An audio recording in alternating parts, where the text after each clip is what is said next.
Hey guys, do you recognize that picture? Do you guys know what you're looking at there? Anyone? Who knows what we are looking at? Slit skirt, I love your analysis. Good to see you here. Tanny Vincent, are you still here? um, that's it, Kate Winslet, right? From the movie Titanic. Chelsea, good to see you. So, what a lot of people don't realize is that the movie Titanic has actually is premised to a large extent on art, but far more than you might actually think. Does anyone know who actually sketched this picture of Kate Winslet? So there she is. And but do you know who actually did the sketch? See how well you know what's going on here. Yeah, that is Rose, played by Kate Winslet. If you haven't watched Titanic, you might want to skip the next half an hour or so. If you haven't watched Titanic and you've got Netflix, you might want to skip the next half hour because there are going to be a couple of spoilers. I wouldn't want to spoil it for you. So yeah, you guys seem to know what's going on. Chelsea and Jody, absolutely right. That sketch was actually done by. Let's get rid of that. Was actually done by James Cameron. Come boy. But what we're going to talk about here, I'm sorry, that's actually the wrong article. It's supposed to be this one. Um, and in 2011, the movie came out. When did the movie come out? Um, in 1997. In 2011, a year after Avatar, this sketch went for sale for, I think they thought it might fetch £10,000 or something. But what was really interesting was reading this article. I only watched halfway through the movie. Yes, I only watched halfway, and then I actually watched the sketching, and they actually say that the hands of the artist are actually not Leonardo's hands; it's actually James Cameron's hands. It's actually incredible that this movie, which is so artistic and deeply felt, and so sensitively executed, is actually made by someone who is really an artist himself. It's actually quite amazing.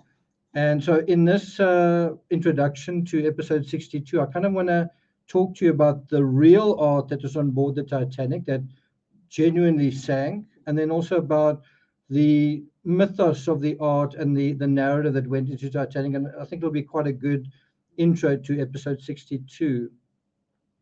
My question is, sorry to be so curious, but my question is, did Kate Winslet take off her clothes and then James Cameron painted her, or sorry, sketched her? I suppose you could say, how is that so different from filming a scene where Kate Winslet is lying on the couch without any clothes on and the actor is pretending to draw? How is that so different? It's just certainly a little interesting. Um, I know, um, I know James Cameron has had a good relationship with Sigourney Weaver. Like he shot her in Aliens, which is one of my favorite films. But then he also has recast Kate Winslet. I don't think it was even necessary in Avatar too. So she must have made an impression. So, if you've watched the movie, then you'll see that Kate Winslet, plays this character Rose, who comes aboard the Titanic with artworks, and she's unpacking them, and she kind of says, someone asks her, "What is this stuff?" And she says, "I'm not sure. I'm not sure why I like it. It's by somebody Picasso." But the fact is, there were no Picassos on board. There were no Picassos on board, but there was art, I think, insured for. 3 million. I'm not quite sure. Let's see if we can find out. So the most valuable artwork on the Titanic was, don't ask me how to pronounce that, L'Art Circassien Urbain, a painting by French salon master Mary Joseph Blondel, right? And that is the picture. That's the picture well, it was a color version, I guess, of that. And what is quite amazing was it was apparently a very big artwork. It was a large canvas. Somewhere here it says it was insured for quite a lot of money. Let's see if we can find it.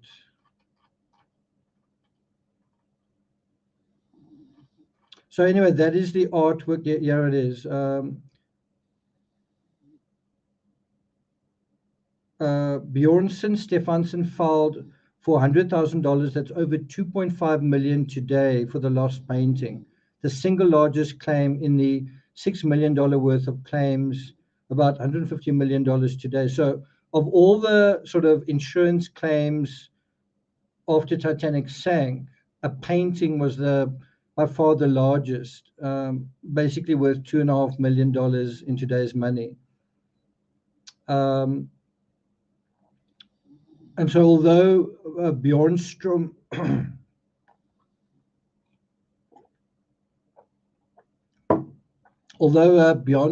Stefansson claimed a large amount, they say it's unlikely that he got it, but that is basically the painting that went down with the Titanic. It looked something like that anyway. So something I want to just talk about briefly in terms of the Titanic. Let me stop snoring. The movie The Titanic means quite a lot to me personally. When that movie came out, big relationship that I was in ended, and I don't know, there's a lot going on in that movie that was very intertextual to my life, about moving between certain classes and are you loved for being an artist, or are you despised for being an artist, or an artistic person? So it really resonates with me as a person. It was quite interesting to watch it again and just feel some of those similar feelings come back. But what, as a storyteller, what really struck me with the skill of the storytelling is the movie Titanic is essentially two stories on top of one another.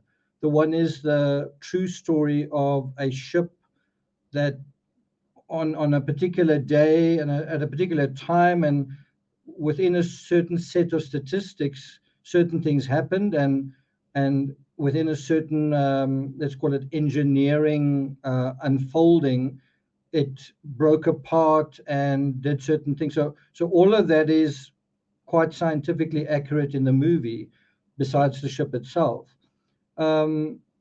But the part that I found quite interesting and skillfully done was, well, if you really want to show what's going on in Titanic, you've got to take someone inside the ship while it's sinking. And so that's why you have Rose, who's kind of a spoiled little rich girl, and Jack, who's a sort of vagabond artist, but who knows how to survive.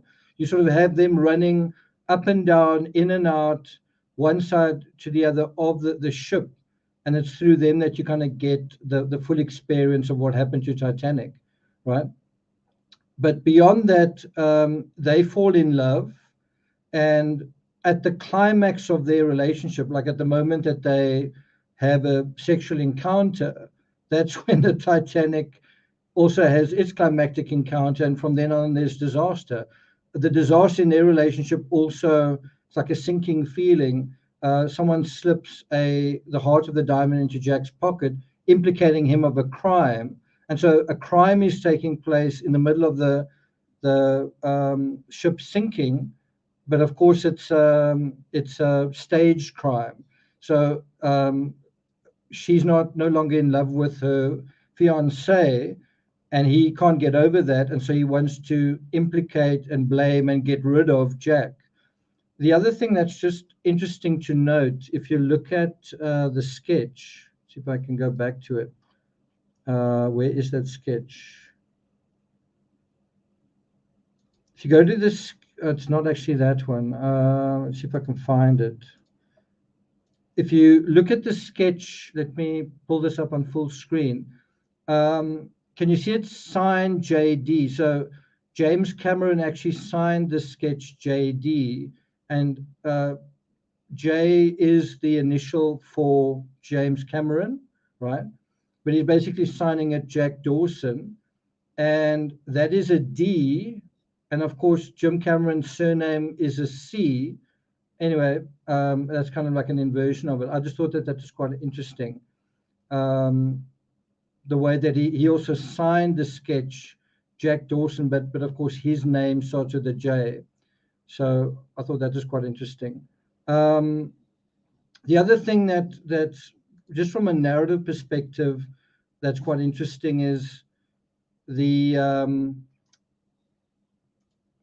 this idea of someone coming alive on the night that Titanic sinks. So Rose is in a situation where she is feeling very anxious and very existential angst. And I think what a lot of people may not remember, and again, this is a bit of a spoiler warning, Rose basically wants to end her life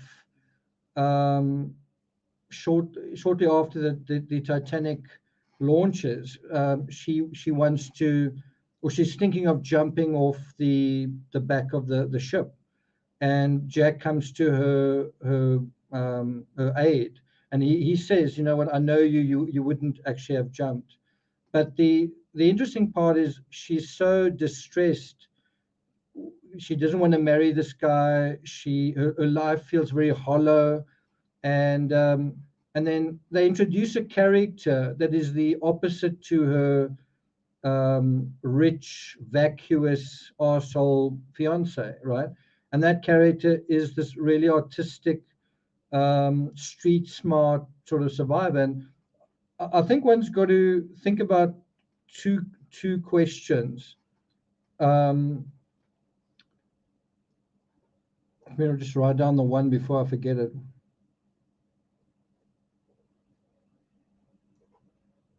And in particular, if you know the story of Van Gogh, are artists really street smart? Like the Jack in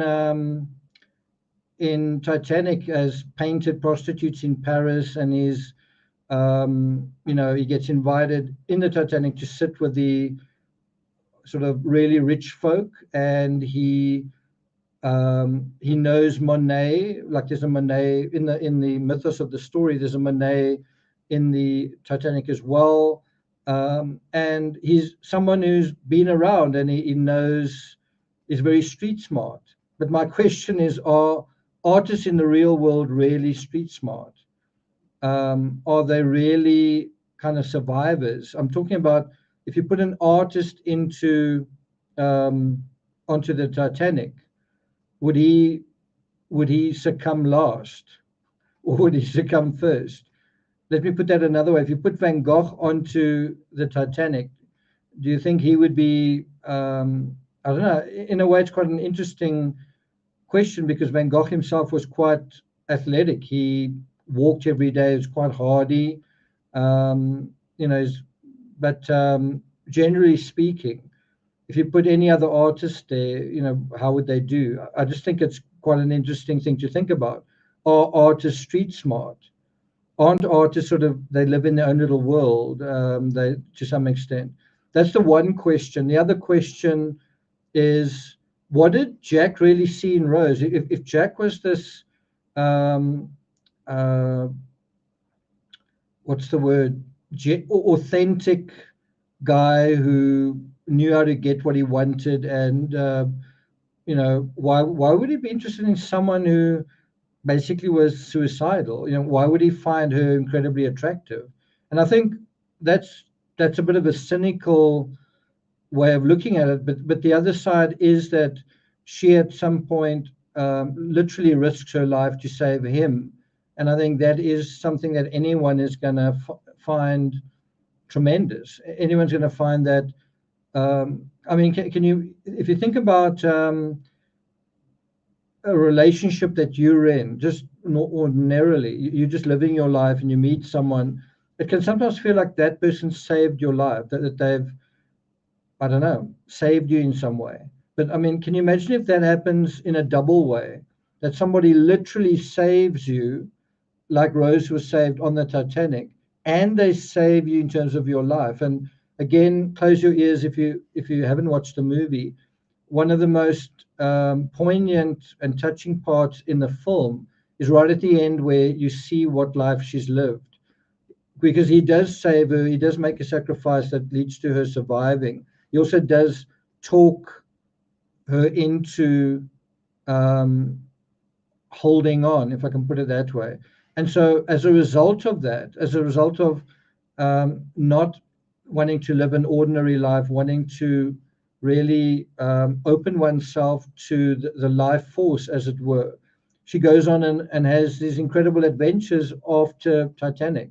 She doesn't marry this jerk.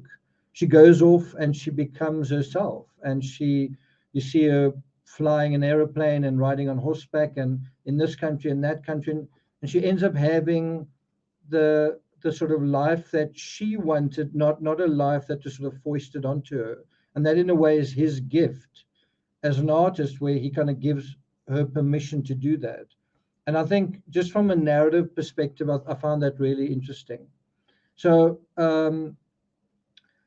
if you've not watched the movie recently, you might want to watch it with the perspective of Van Gogh in mind, and also to some extent, I guess, the perspective of Nicola Bully in mind, in a sense, and also the perspective of the narrative device using this couple to illustrate the conflict and the tension between one class and another, and then ultimately everybody does go down with the ship. I mean, it doesn't really matter if you're rich or poor.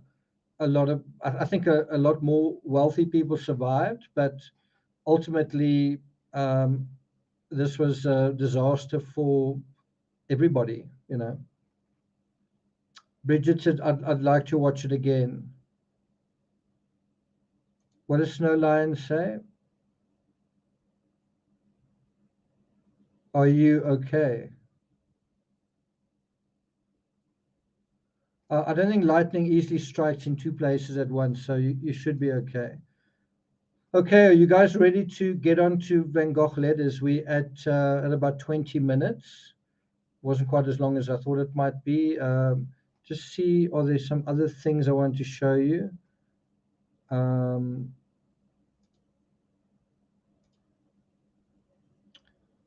11 Titanic movie moments tested against history. There was a Jay Dawson on board. Cameron said he didn't actually know that. The Jay Dawson was actually channeling coal to the firemen at the furnaces, so that's quite interesting. There was no heart of the ocean, but there were obviously jewels like that around.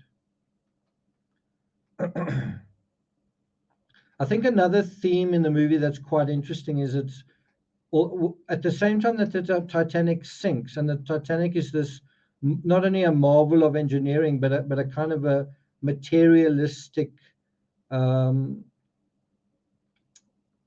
golden calf in a sense, like an idol, and people idolize the ship as this godlike mega machine, right? And so you have that story, but the parallel to that story is that Rose ends up with this heart of the ocean, and she could theoretically take it somewhere and get a lot of money, but it would almost be I wouldn't say blood money, but it would be a very materialistic thing to do. But instead, she doesn't do that. She chooses life over money. basically. And that's another kind of theme of the movie that I think is quite interesting. It's also, in a way, what Vincent van Gogh does. He chooses life and art and passion over some kind of role in society and money. Ironically, in his story, it ends in a personal tragedy for himself. Um, yeah, there's quite a funny scene in the movie where Rose and Jack are running away from the authorities, and then he breaks something. He breaks through a door to get somewhere else, and then someone says to him, "That's White Star property. You're going to have to pay for that." And I mean, it's of course within the context of the whole ship's about to go down anyway. There was also the Renault car where you have that steamy love scene. Um, the 25 horsepower Renault automobile wasn't really on board. Um, so they say, according to the manifest, um, there probably was, or there was one on board, but it probably wasn't assembled. So it's quite interesting. There was no Pablo Picasso painting, none of them. Um, it says here, its inclusion in the film sparked complaints from the Picasso estate. Quite interesting. Of course, Monet is also mentioned. You actually have Jack Dawson's character saying, "Oh, this is Monet, awesome." Um, were there iceberg pieces on deck? Apparently there were. Is it true that the band played on? Um,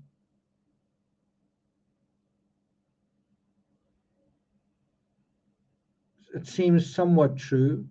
Anyway, so I just thought I would share that with you guys. What have I got here? The real heart of the ocean.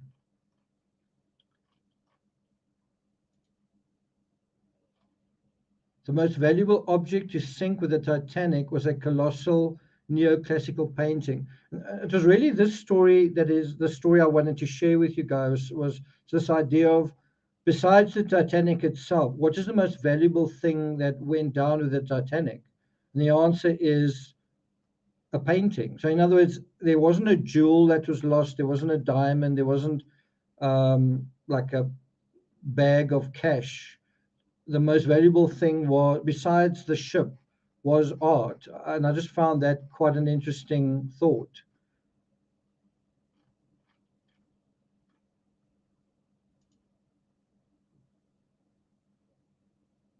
And then I found this really interesting as well. The real Rose of the Titanic, Rose is actually based on a real person, Beatrice Wood. I'll put a link to this in chat. I might cover this at the end of this episode if my voice can handle it. But yeah, so it's apparently based very much on this person. So we'll maybe deal with that a little bit later.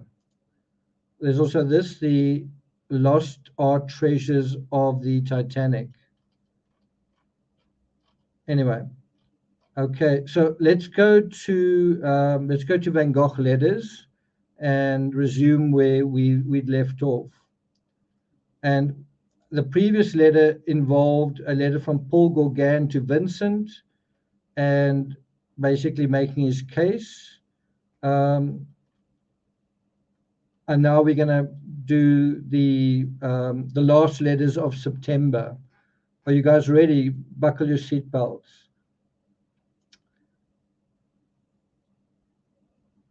Chelsea says, I think I read that article. Okay. Snowline, are you okay? Any more stray lightning bolts?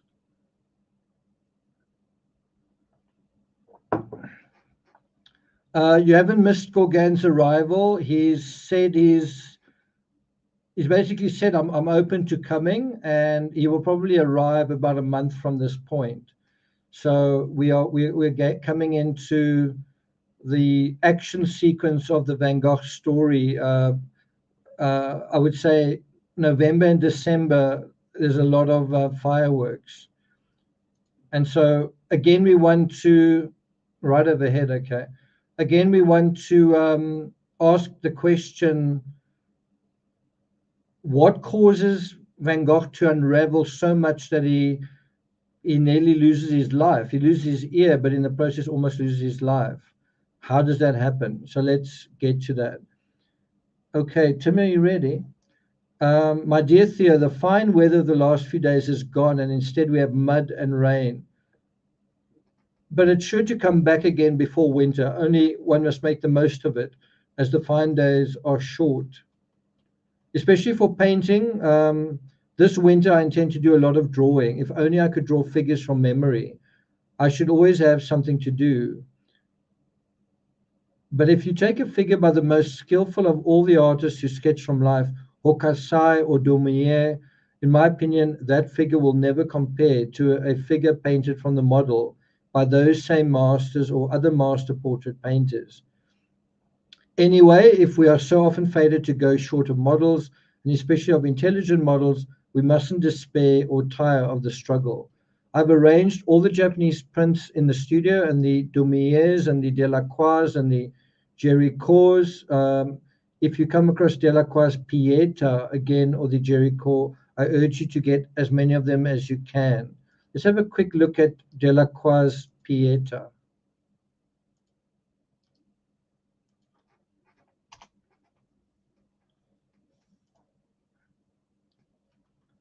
We have actually seen this one.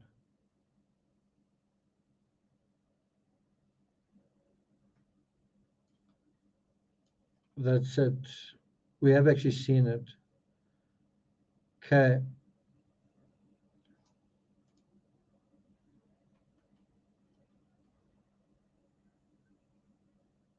Okay. Um, what I should really love to have in the studio, as well as Malay's work in the fields and Lerat's etching of his Soa, which Durand Ruel sells at 125. Um, let's have a look at those. Malay's work in the fields. I quite like Malay's work.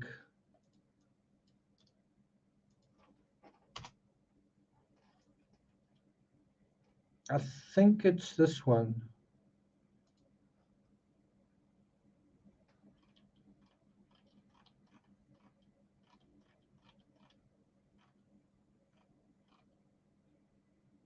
Mm, it might be this one. I'm not 100% sure.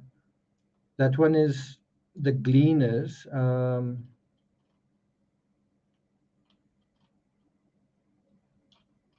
Malay's work in the fields.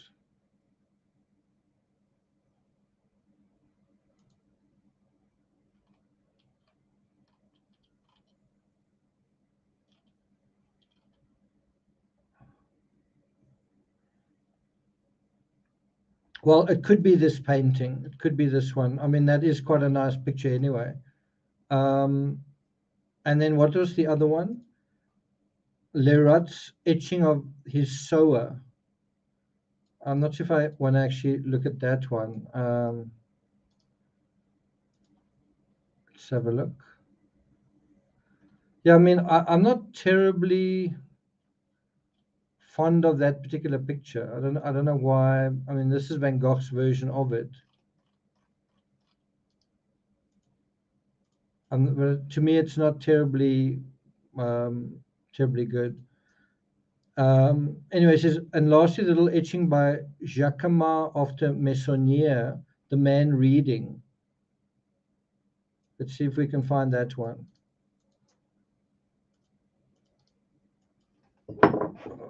Sorry, Tammy. I'm not sure if we're going to find that.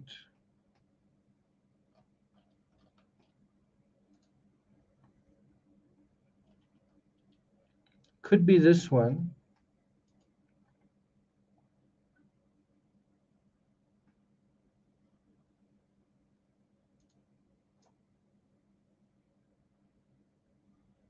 It could be this picture. Quite like it.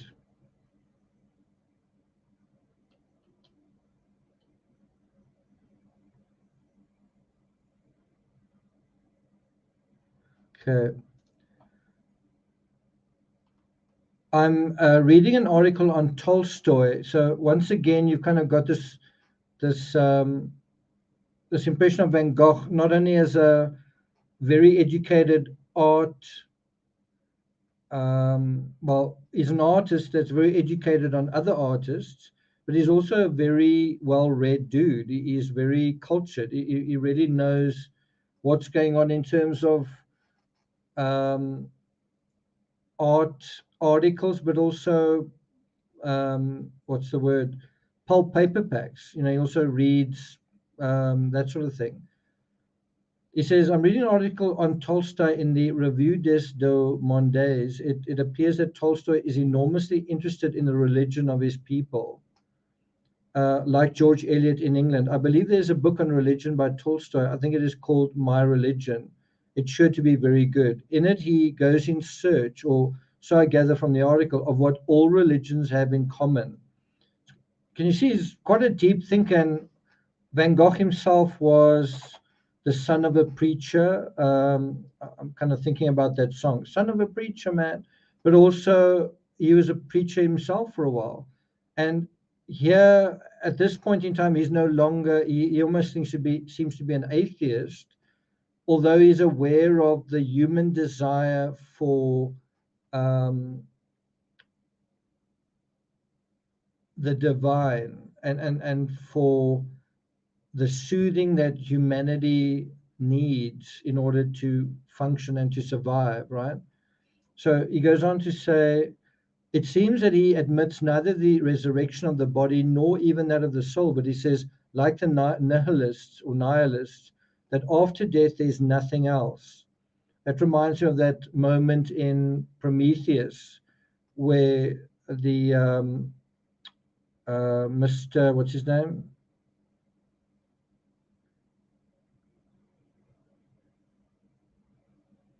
Where the I can't think of that guy's name anymore. I can see it in front of me. I just can't think of the name. Mr. Wieland. Um, he has tried to go and find his maker, and then at the moment, just before he dies, the robot, the android that is made, that's lying right next to him, he says to him, "There's nothing." Almost like, you know, there's no light at the end of the tunnel. There's no, I'm about to die, and there's nothing in front of me. And you know, that just reminds me of that. He says, though man dies and dies completely, living humanity endures forever. And if you think about that idea, you think about the Titanic, you think about all those lives lost, over 1,000. Um, Somebody dies and then dies completely. Something endures regardless of that. And well, what is that something? Well, it's things like art, it's things like the spirit of man, it's things like the culture that was created before that catastrophe, and that is there on the other side of it as well. Quite deep thoughts, right?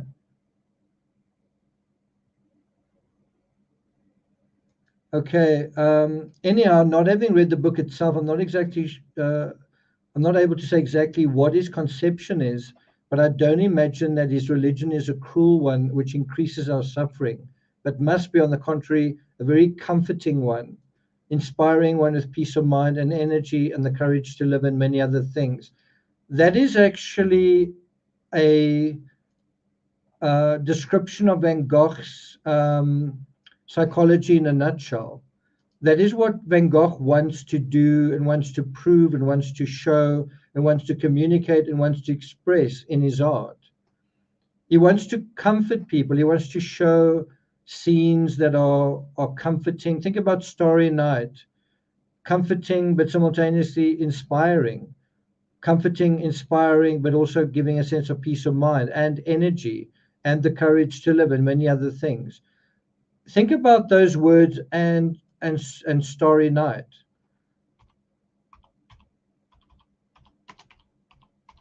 And I think that is why this painting is such a beloved painting worldwide, because it is all of those things, right? It talks here about Let's try and move this on this side. Where was that now?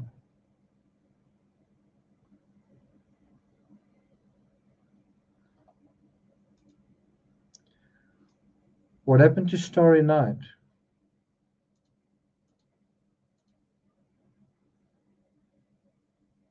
There it is. Okay. So think about Starry Night and those words. A religion that is one that doesn't increase our suffering, but on the contrary is comforting, inspiring one with peace of mind and energy and the courage to live, and many other things besides that. That's what he's trying to communicate, and isn't that exactly what he does communicate? And what I've always found so um,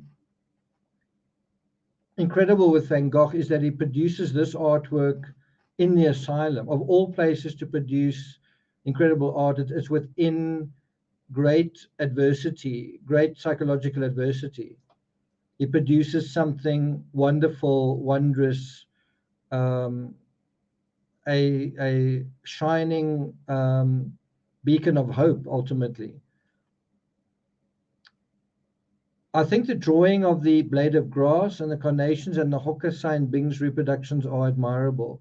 But whatever they say, the most ordinary Japanese prints colored in flat tones seem admirable to me for the same reason as Rubens and Veronese. I know perfectly well that they are not primitive art. Amy Love, good to see you here. But just because the primitives are so admirable, there is absolutely no reason for me to say, as is becoming the custom, when I go to the Louvre, I cannot get beyond the primitives. If I said to a serious collector of Japanese art, to Levi himself, my dear sir, I cannot help admiring these Japanese prints at whatever. So the other thing that's just worth thinking about, Van Gogh, right now, it's 1888. This predates the sinking of the Titanic by barely 20 years, right?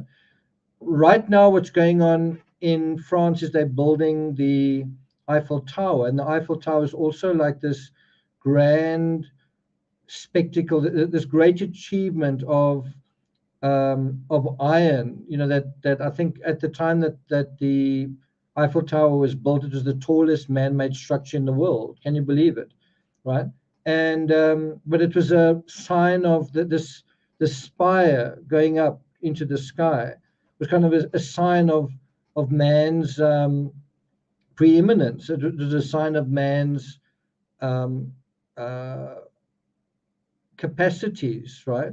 And that same spirit that went into the Eiffel Tower went into the Titanic, which is, we've reached a point now where we have dominion over nature. We've reached a point now where we are no longer frightened by things like, natural things. We're no longer frightened by beasts. We're no longer frightened by unmapped parts of the world. We're no longer frightened by illnesses. We're no longer frightened by whatever, but the unknowns of nature.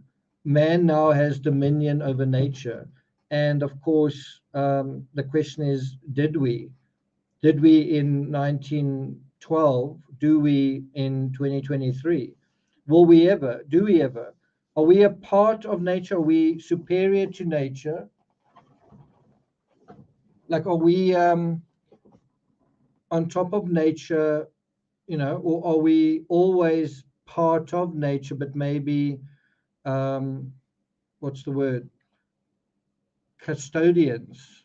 Are we consumers or are we custodians?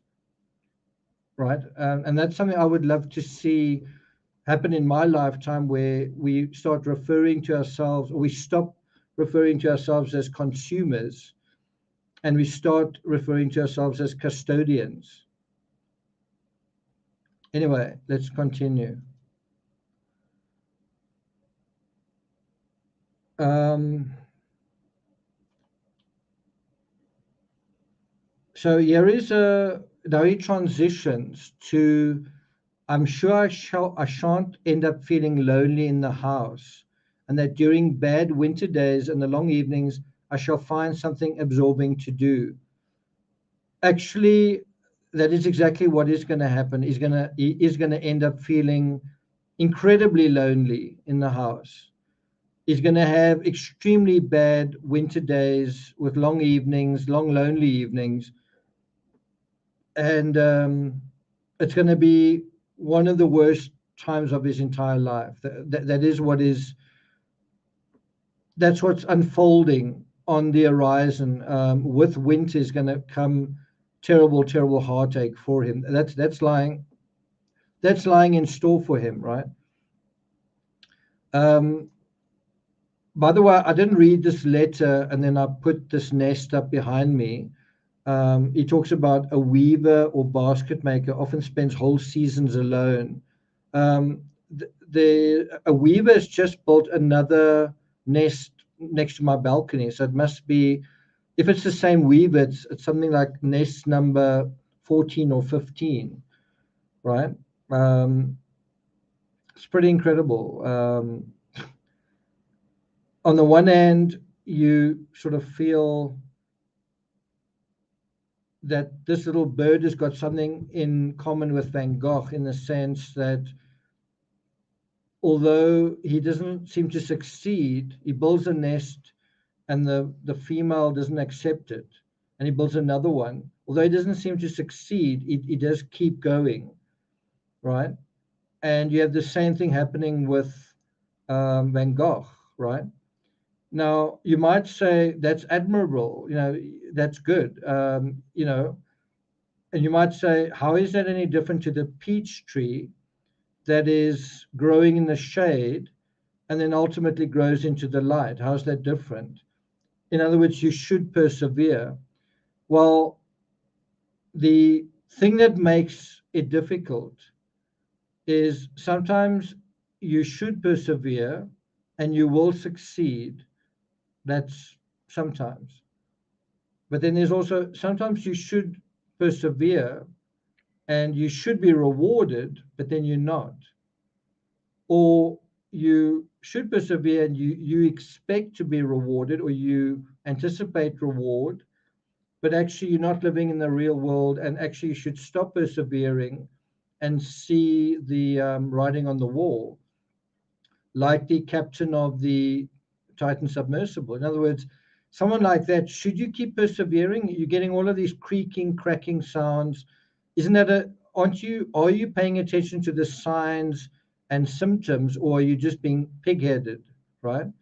So there's a difference between uh, an artist or um, an attitude where you say, you know what, hard work will liberate you. It's that same statement you had in the in the Second World War, Arbeit macht frei, hard work will set you free. It should, all things being equal, hopefully that's going to happen, but not necessarily. You also need to be aware of what you're doing and how you're doing it. So it's not just work hard and close your eyes and just work really, really hard and things will work out. No, no, no. Don't close your eyes. Keep your eyes open. Pay attention to what's happening to you and work hard. Those two together, right? So you may look at that little weaver bird and say, you know what? Eventually, it's going to get there. Well, get your act together, dude. Maybe you need to stop molding your nest in this tree, in this garden. Maybe you need to go somewhere else. Try something different. You can keep persevering, but try it in a different way. And the same with Van Gogh. Maybe he could have tried a few different things as well, like polish his appearance, like be a bit more of a salesman, right? And and try and network with the people around him, and like The impression I've gotten with Van Gogh is as soon as he does a series of things, he seems to produce something worthwhile. So if he does sunflowers, if he does cypresses, if he does wheat fields, right? Then he produces something during that process that's worthwhile. Whereas he'll sometimes produce something in isolation that's not that great, like the Potato Eaters, or on the other hand, he also produces Starry Night. But have that does relate to other star other Starry Night related artworks that he's done. What I'm trying to say is there is a how can I put this? There is a reason why you want to stay within a particular course, right? Because that's what you know. So yes, you do need to stay on course, but sometimes if you take Stockton Rush of the Ocean Gate, sometimes you need to stay on course without staying absolutely rigidly on course. In other words, you might say, I want to go and I want to go down to the Titanic. Okay, that's your course. Okay, but I want to do it in a carbon fiber submersible. That's maybe where you've got a problem. So yeah, keep doing that thing, but in terms of the details, maybe you can be flexible with the details. If you're the weaver bird, you can say, I have to keep building these nests. It's what I do. Okay, keep building nests, but maybe just go to another garden. Just go somewhere else, and maybe you'll have a different outcome. With Van Gogh, um, maybe there's nothing wrong with your painting. Maybe there's something wrong with you. Maybe you need to improve your dress code. Maybe you need to what's the word? Write less letters and try and meet the patrons around you, like basically the Dr. Gachet of Arles. You know what I mean? Try and meet the art crowd, or even just gentlemen in your orbit, and if if you're so what's the word? If you're so preoccupied with these cerebral ideas, maybe talk to them about it, right? Instead of writing letters, maybe go out into the world and talk to real people about these ideas, and maybe they will agree with you and become a patron, right? Chelsea says, what I can't get is how two billionaires didn't do the research. I think there's a narrative which is about risk, where some of the richest people are prepared to take risks that other people aren't, and they've paid off for them in the past. I also think that when you're at a certain age, taking risks as a man lionizes you, and it makes you appear to be a hero. It reminds me of in certain communities, the less evidence you have and you believe something, the more incredible you are. Like you basically say, I don't need any information to believe that. Well, wow, that's incredible. Then you are praised for that. By the same token, especially for older men, to be a hero, the bigger the risk you take, that nobody else would take, the more of a hero you are. So I think that is kind of what's going on here, right? Does that make sense? Okay, so Jalsi says unbelievable. I'm not sure what you mean there. So anyway, he says a weaver or basket maker often spends whole seasons alone or almost alone with his craft as his only distraction. What makes these people stay in one place is precisely the feeling of being at home, the reassuring and familiar look of things. Of course, I'd welcome company, but it won't make me unhappy if I don't have it. So can you see there is in a way, a confirmation that although right now, probably the thing that has been Van Gogh's biggest issue has been loneliness, right? The thing that has been the hardest thing for him has been loneliness, right? And so, but he never, it's not like he becomes so lonely that he becomes depressed. It's not that he becomes so lonely that he cuts off his ear. It's not that he becomes so lonely that he takes his own life. All of that stuff comes about because someone comes into his space. Someone comes into his space, and that is what makes him so unhappy ultimately. Someone does something to him, something unravels during some kind of interaction, and that is what creates the situation. I'm trying to make the case again that he doesn't take his own life because he's unhappy because he's alone. He doesn't take his own life because he's unhappy because he can't sell his art, right? I'm trying to actually shift the blame to, and I'm not saying there's no blame around him. I mean, he doesn't seem to get along with other people, right? So that emerges, that comes to the fore when he's with other people. They don't get along with him, he doesn't get along with them. But what I'm trying to say is, on his own, he's okay. On his own, he's not depressed. On his own, he's functioning. When he's with somebody else, that's when things unravel. That's the point I'm trying to make. It says, anyway, the time will come when I will have someone. I have little doubt of that.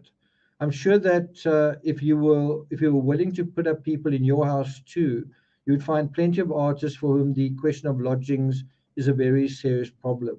For my part, so I don't know, just reading that is quite funny because Jack Dawson in Titanic is an artist who ends up in these like third class lodgings. And so in order to visit Rose, he's got to sneak onto the above decks area of the Titanic. I mean, Britain was very much a class based place at that time, and the decks of the Titanic were very much representative of that. On that deck, that class; on that deck, that class. On the top deck, certain kinds of cutlery and crockery and whatever, and on that deck that, and on that deck that. And it's another thing that James Cameron illustrates quite nicely is you'll one moment after the Titanic has struck the iceberg, you'll see someone like a butler comes into the upper class rooms, and he very kindly explains the situation, and then pulls out a what's the word, a life jacket, and then offers to help the customer or the passenger dress in like a warm coat, right? And then the very next thing, you see the same thing happening below decks, much lower, where someone just barges in, a member of the crew barges in, pulls the life jackets from like the top of a cupboard and kind of throws it on the floor and says, put these on. And it's a totally different way of treating people from the one level to the next. You also see how, anyway, as you say, segregation based on class. Okay. Then he says, for my part, I think it is absolutely my duty to try to make money by my work, and so I see my work very clear before me. So, that's another thing where Van Gogh could have maybe have made his life a little easier for himself and for everyone. If he said, I'm an artist, I'm gonna keep being an artist. Well, would it really have been that bad if you did a little bit of construction work on the side, or wrote articles for magazines on the side? Instead of the letters you're writing to your brother, maybe you could write an article for Le Monde or something. You know what I'm saying? If he could just have taken a little less of a rigid attitude to what he was doing. He says, only if every artist had something to live on and to work on, but as that is not so, I want to produce a lot and with a consuming drive. So again, is there anything wrong with his motivation, right? And you might say that, you know, and I can understand that, because when I was trying to become a writer and I was writing books, the idea did come up, maybe you should do something while you're doing that. Maybe you should be a waiter. Maybe you should work in a bicycle shop. Maybe you should be a personal trainer, whatever. And what happens when you do that is you're kind of serving two masters in a way. You get distracted from your art or from your passion, and your attention and your energy is divided. So it's a tough one. Definitely is a tough one.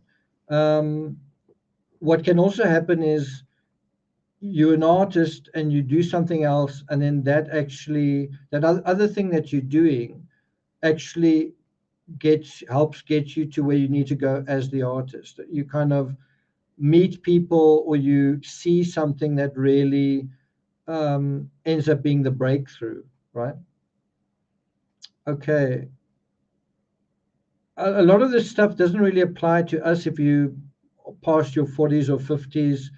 Then you went through those hinge moments in your life. You passed those forks in the road, and they don't really apply that much. But he was 35 years old and struggling, and he still kind of needed that breakthrough in a sense. And if you look at Stockton Rush, you know, he was, I don't know how old, 61 or something, or older than that. And he was pretty much a stuck to his guns guy. I'm not going to do anything different. Okay. Yeah, that's also true. That's definitely true. Okay. Perhaps the time will come when we can extend our business and be more help to the others. But that is a very long way off, and there's a lot of work to get through first. If you lived in time of war, you might possibly have to fight. You would regret it. You would lament that you weren't living in times of peace. But after all, the necessity would be there, and you would fight. And in the same way, we certainly have to have the right to wish for a state of things in which money would not be necessary in order to live. That is exactly what Rose is thinking about. Do I have to marry this dude just for money? Do I have to sign away my life just in order to have financial agency in that sense? However, as everything is done by means of money now, one has got to think about making it so long as one spends it. But I have more chance of making it by painting than by drawing. On the whole, there are a good many more people who can do clever sketches than there are who can paint readily and can get at nature through color. That is really what he's trying to do, get at nature through color. That will always be rarer, and whether the pictures are a long time in being appreciated or not, they will find a collector someday. As for the pictures done in fairly thick impasto, I think they need longer to dry out here. I've read about the works of Rubens in Spain that have remained infinitely rich in color than those in the north. Even the ruins here, exposed to the open air, remain white, whereas in the north they turn grey, dirty, black, etc. You may be sure that if the Monticellis had dried in Paris, they would be very much duller by now. I'm beginning to appreciate the beauty of the woman here better, so my thoughts return to Monticelli over and over. Well, there is a sign of also of what's to come.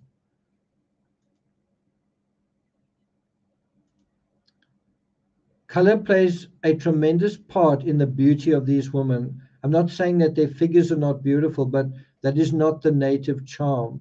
That is to be found in the grand lines of the colorful costume, worn just right and in the tone of the flesh rather than the shape. It won't be easy doing them the way I'm beginning to feel about them.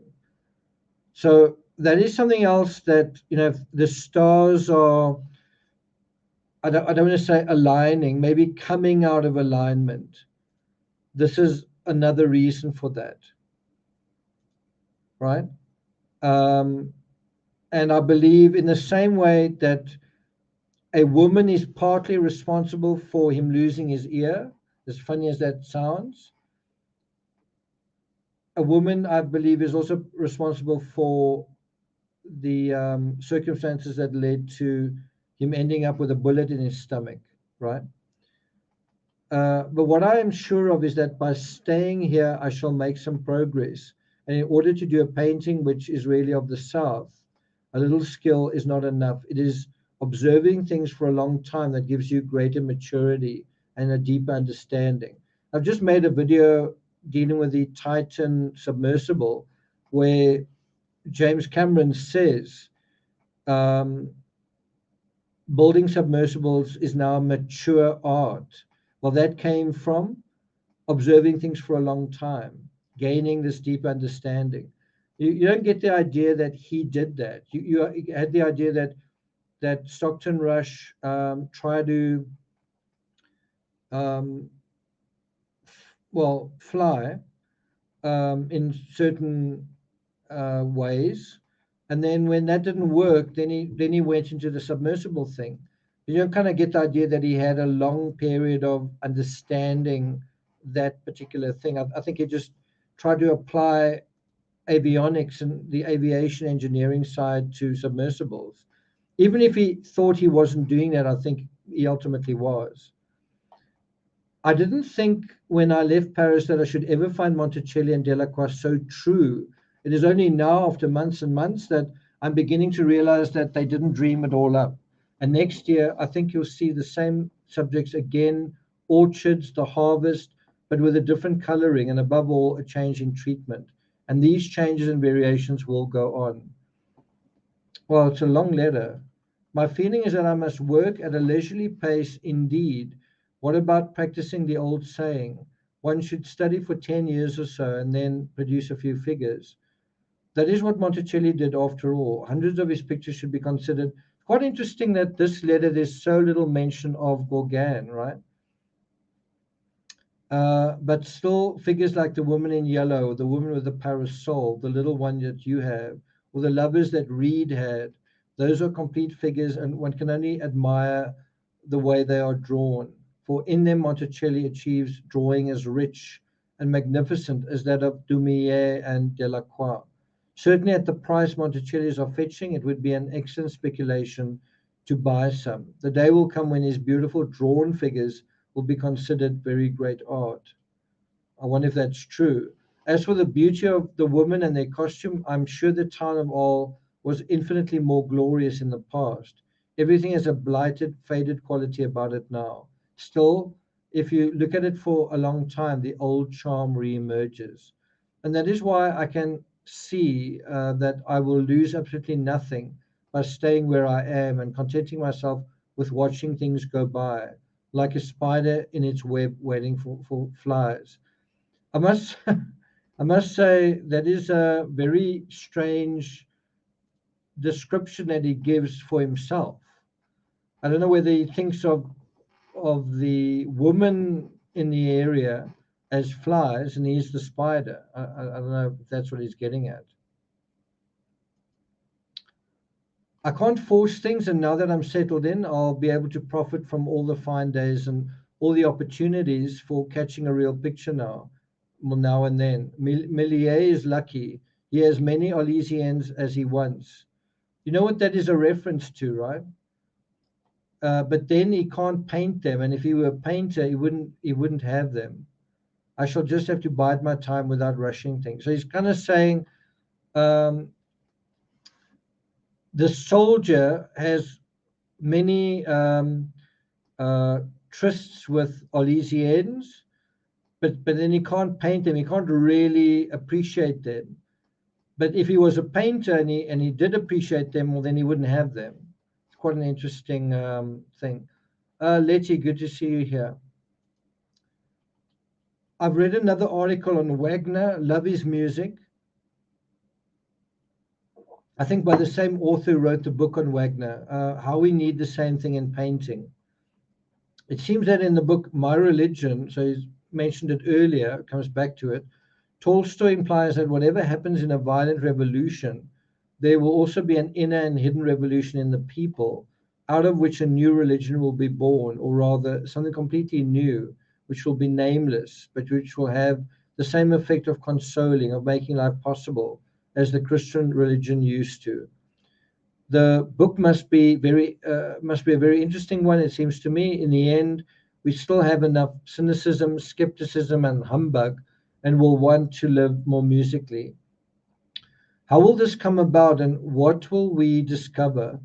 It would be nice to be able to prophesy, but it is even better to be forewarned instead of seeing absolutely nothing in the future other than the disasters that are bound to strike the modern world and civilization, like so many thunderbolts, through revolution or war or the bankruptcy of worm eaten states. If we study Japanese art, we discover a man who's undeniably wise. His thoughts seem to kind of be jumping around a little. Philosophical and intelligent, who spends his time doing what? Studying the distance from the Earth and the Moon? No. Studying the politics of Bismarck? No. He studies a single blade of grass.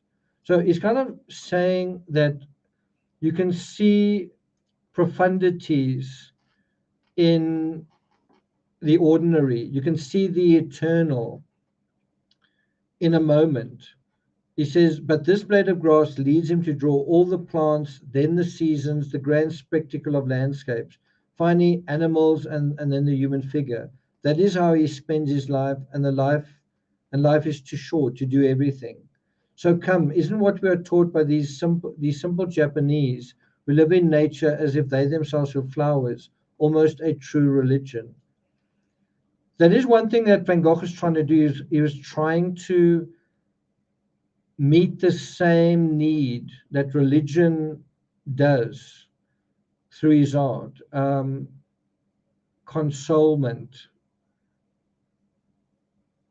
through I think Simon Sharma said this, through that sort of the rush of his art. Let me see if I can find that quote.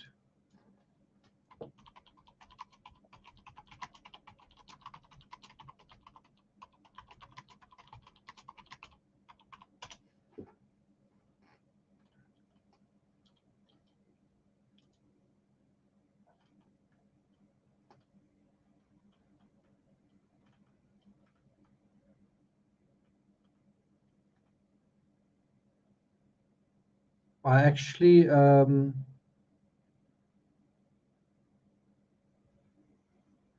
the audio somewhere, but I'm not going to play it right now.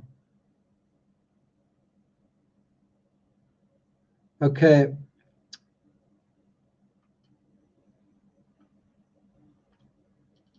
And one cannot study Japanese art, it seems, without becoming merrier and happier. And we should turn back to nature in spite of our education and our work in a conventional world. Isn't it sad that the Monticellis have never been reproduced in beautiful lithographs or vibrant etchings? I should love to see what artists would say if an engraver like the one engraved Velasquez's work made a fine etching of them. Be that as it may, I think it rather more our duty to try to admire and know things for ourselves than to teach them to others, right? I think it rather more our duty to try to admire and know things for ourselves than to try and teach them to others. But the two can go hand in hand.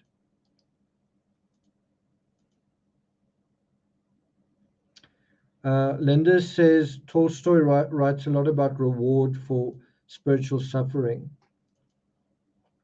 I envy the Japanese, the extreme clarity of everything in their work. It is never dull, and it never seems to be done in too much of a hurry. Their work is as simple as breathing, and they do a figure in a few sure strokes, as if it were as easy as doing up your waistcoat.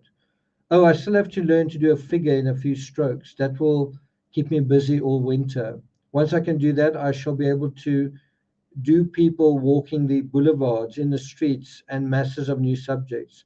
While I've been writing this letter to you, I've already drawn a dozen. I'm on the right track, but it's very complicated. As what I'm trying to do in a few strokes is to provide the figure of a man, a woman, a child, a horse, or a dog, with a head, a body, legs, and arms that all fit together. He's trying to be reductionist, right? Um, so once again, where we are right now, is Van Gogh doing okay? Is he functional, or is he falling apart? He says, I'm on the right track. For the moment, and with a hearty handshake, ever yours, Vincent. Then he has a postscript. Madame de Larbi Laraquette said to me, Monticelli, Monticelli. Now, he was a man who should have been at the head of a great studio in the South. I wrote to our sister the other day and to you. You remember that sometimes I felt I was continuing Monticelli's work here. Well, now you can see we are setting up that studio in question. And then finally, a mention of Gauguin. What Gauguin will be doing, what I shall be doing as well, will be in keeping with Monticelli's fine work. And we shall try to prove to the good people that Monticelli did not die slumped across the cafe tables of the Canabière, but that the little fellow is still alive. And the thing won't end with us. We shall merely start it off on a fairly solid basis. Okay. I'm actually feeling a little tired. I don't know if I'm going to do more than this letter. Is there another one? 27th, 28th, 28th. Yeah.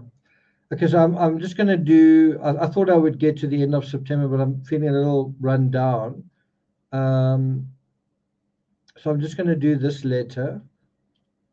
And then sort of call it at about 1:30. That's the plan. Okay, I think it's not a very long letter. Plowed field. Let's have a look at that. Quite like that.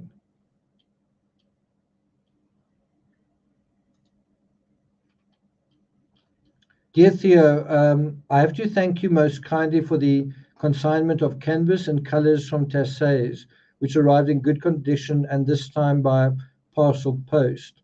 In my last letter, I already told you that autumn has manifested itself in rain and bad weather. This has hampered me a little, but all the same, I've just finished a size 30 canvas representing a plowed field done in the sunny intervals.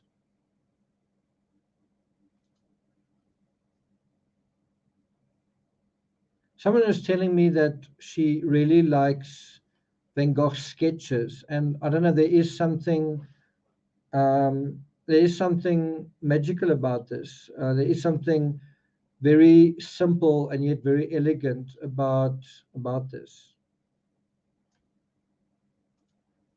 Do you agree?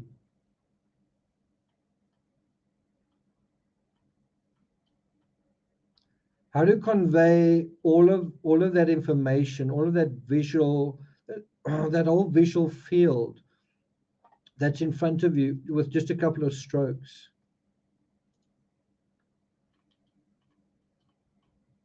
I almost prefer the sketch to this. A blue sky with white clouds, an immense expanse of ground of an ashy lilac, innumerable furrows and clods, a horizon of blue hills and green bushes with illegible. This is another blue hills and green bushes with what? Houses between them. Someone harvesting.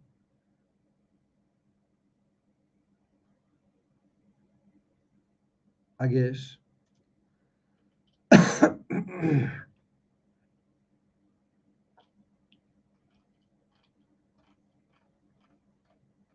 This is another one that will take a long time to dry. Pictures that are thickly painted must be treated like the stronger types of wine. One must let them mature. I've ordered a white deal frame for this one. As long as autumn lasts, I shall not have hands, canvas, and colors enough to paint the beautiful things I see. So again, is he struggling? Is he struggling with motivation? Um, is he feeling sorry for himself?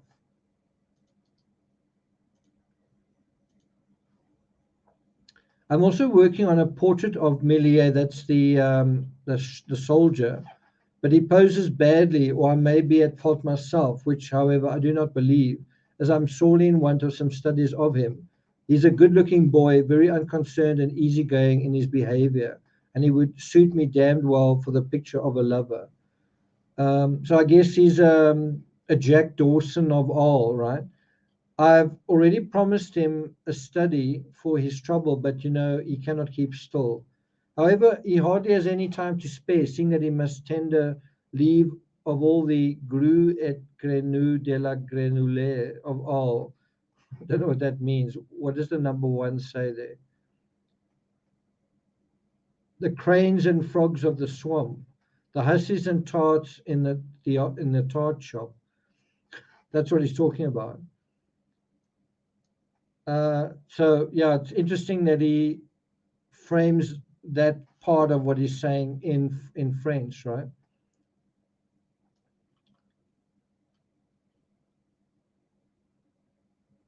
Where he says he's got to return to his F garrison. I guess that's what the F stands for. I do not object to it, but I regret that he has a nervous motion of the legs when posing. He's a good fellow. He's only 25. God damn it, 10 years younger than I am.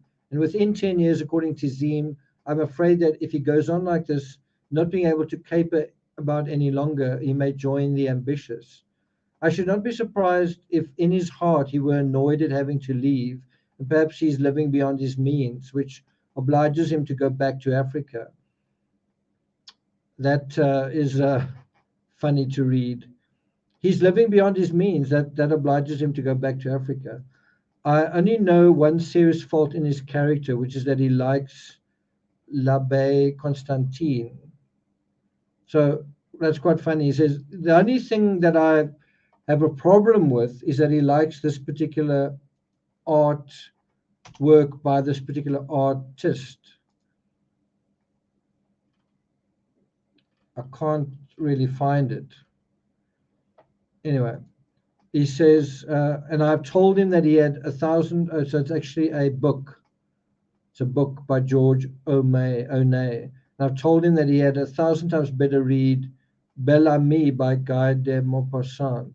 What does Father Tangisa of the gross grain paints now? I think I must warn him at once that I still want 5 or even 10 meters of canvas, and that at the same time I shall also want 3 large tubes as the silver white and the zinc white and the Prussian blue, 6 large tubes of chrome and citron, chrome 1 and citron, and then the rest. He says this is approximately in proportion to the canvas. As I've just received the consignment of canvas and colors, you will understand that there's no hurry. However, it is the minimum that I shall need during autumn and the falling of the leaves, which will be marvelous and which only lasts only 1 week. I'm sure that I shall be able to do a good job of work, and during that period I should not like to run short of yellow and blue. Again, can you see his communicating just how motivated he is? I need you to send me a lot of paint, because I'm going to be doing a lot of work soon. I don't want to be held back. In case you should be a bit hard up, I could manage perfectly without the expensive blues and the carmine. 1 tube of Prussian blue yields as much as 6 of ultramarine or cobalt and costs 3 times less. You can almost imagine Theo on the other side. Does he actually read these letters, right? And not only does he read them, he responds to them. His brother is constantly sending an order. Can you send me this? Can you send me that? And then not only does he send the paints that his brother asks for, he sends him money when his brother asks for it. Um, now it fades a little, but when I use zinc white in its crude state, I shall be able to do without the rest if necessary. Delacroix swore by that vulgar blue and used it often. So I warn you of the state of affairs in advance, though the famous falling of the leaves is still a considerable distance off.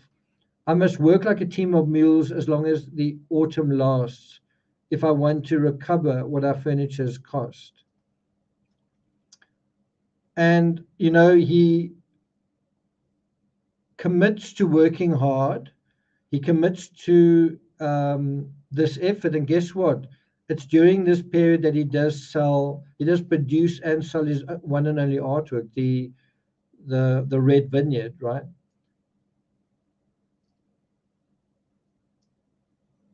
Okay, I think I'm gonna go and get a glass of water.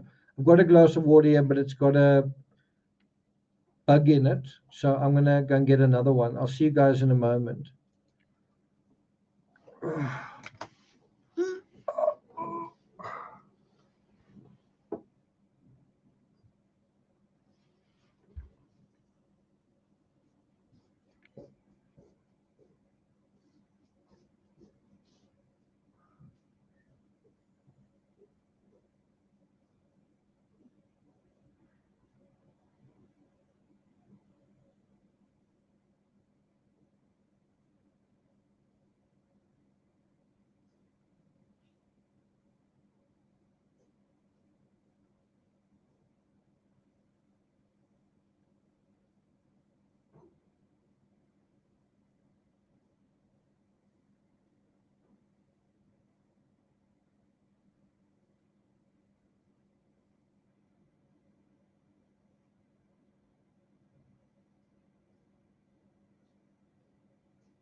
Yes, there was a bug in my water. It wasn't a gnat. It was a little, I don't know, small little, looked like a flea or a mosquito or something. I mean, it can't be a mosquito. I must say my back is really killing me. I think I did decide that I'm going to work till the end of the month because it's so cold. It's midwinter. And then from the 1st of July, I will start serious training like swimming, cycling, walking. But yeah,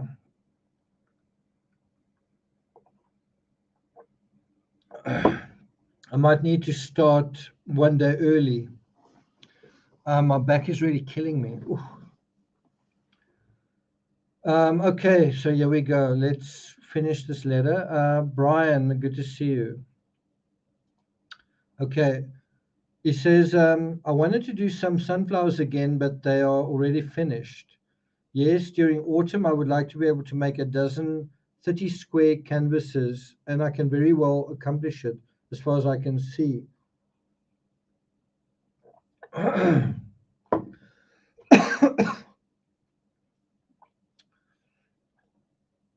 It says, I have a terrifying lucidity at times when nature is so beautiful these days, and then I am not conscious of myself anymore.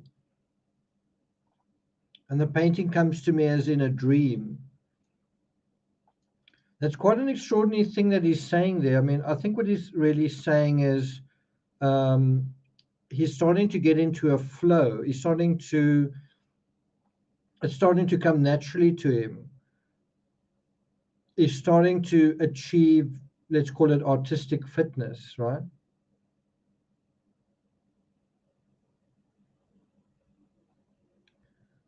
He says, I'm rather afraid that it will have a reaction of depression when we have rotten weather, but then I will seek for a distraction in the study of these questions of drawing figures from memory.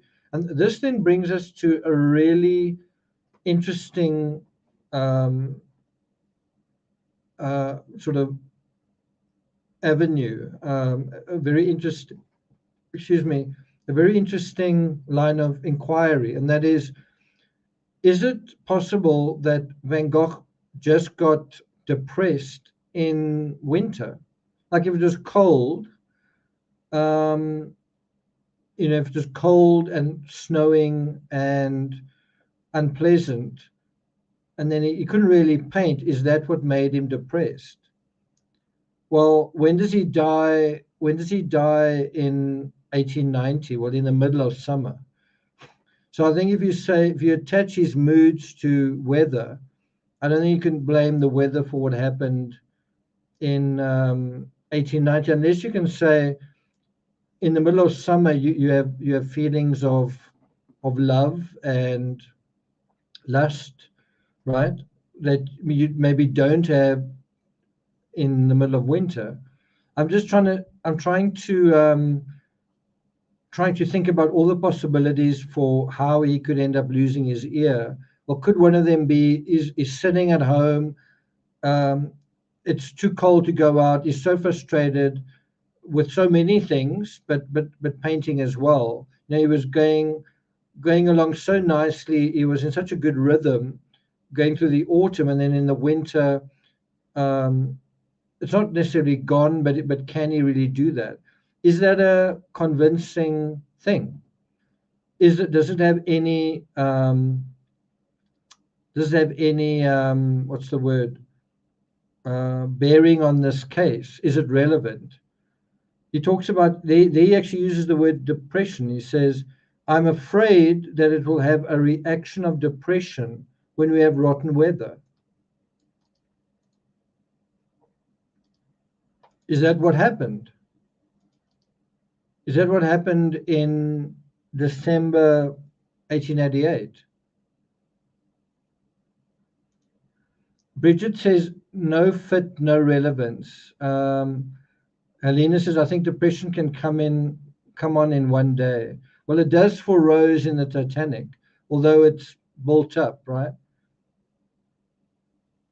That's quite a good point. Tanny's actually um, read The Murder of Vincent van Gogh. It's good to have you here. Brian, what did I say earlier about what? So I kind of agree with Chelsea that if you think about what's going on now, there's good weather. The the leaves are going to be doing their thing. You're going to have this spectacular display of autumn. There's going to be lots to do. There's going to be the countryside is going to be in full display, right? That's in autumn, and autumn is basically going to be now and October, and Gauguin is going to arrive as autumn's sort of ending, right? So basically, when Gauguin gets to Arles, there's less to paint than there's ever been. Not only has Vincent painted all the best stuff, in terms of the landscape, now it's like, I don't know if you know what I mean. Like I've just traveled through America through spring and parts of summer. I'm now in South Africa, and all around me is like a winter landscape. I sort of don't go outside and think, wow, that is so beautiful. It's more like I've gone from green to brown. I've gone from blue to gray.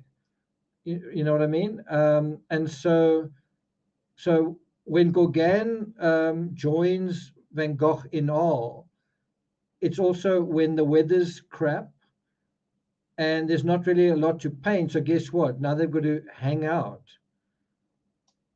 If Gauguin had arrived earlier, when Vincent was so busy painting and there was so much to paint, he probably would have said, welcome, listen here, I need to go out. The poplars over there are looking awesome. I'll see you a bit later. Instead, when Gauguin arrives, it's kind of like, um, yeah, it's just shitty outside. Do you want to get a drink, right? And I think so indirectly the weather does play a role in aggravating what is about to happen. Does that make sense? And I think in the same way that winter aggravates it between two artists, I think summer and him falling in love with Marguerite Gachet, bear in mind in summer ladies tend to wear less than they do in winter. So Vincent's walking around the Gachet house, and then there's this, to him, a beautiful 21-year-old doing her thing. And that is, I think that plays a role in activating activating his libido, right? Uh, yeah, just my back is really hurting because of you know a combination of working a lot in the sitting position and then also electing not to be active. I mean, I basically said it's winter, so I'm just going to really work through this very cold period.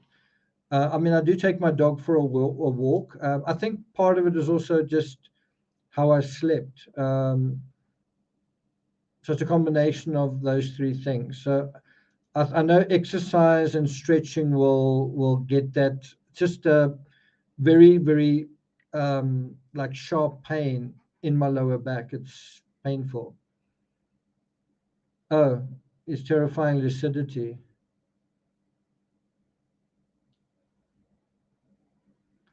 Okay. So what I okay. Anyway, I think I'm gonna just end off on this letter. He says, I'm always frustrated in my best powers by the lack of models, but I don't let it worry me. I do a landscape and color without worrying about where it will take me.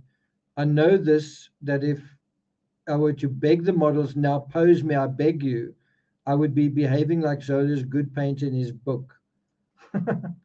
Well, what's quite interesting in the Titanic story, um, you had Rose asking him to paint her, right? And you kind of had a quite a funny situation. I don't know if you guys remember. Um, they actually start kind of an argument, and then she decides to walk away from him, and he kind of laughs it off, and she ultimately doesn't know what to say to him, and she grabs what he has in his hand and then looks at what it is and sees his sketches, and she says, oh wow, these are actually quite good, these are very good. And then she comes across the sketches of the prostitutes, and then she thinks, oh well, I see what's going on here. And he says, no. She actually had beautiful hands. And then suddenly all sorts of different parts of Rose are kind of activated, that he doesn't think of a woman as a trophy or a sexual object. He doesn't, that he just is a genuine person as well. And she likes that. And she likes also that he communicates with her on her own terms, not for what she represents. And ultimately, she decides, I want that. I want you to draw me. And obviously, when that happens, she pushes him as much as he likes her in a certain way. She gets him to really like her, kind of thing. And she also enjoys being seen. She wants to be seen by Jack in a certain way, inwardly, which he does, but then she also wants to be seen outwardly, like the whole person, and that's also what he ends up doing. Quite interesting. Okay, let's go back to our thing.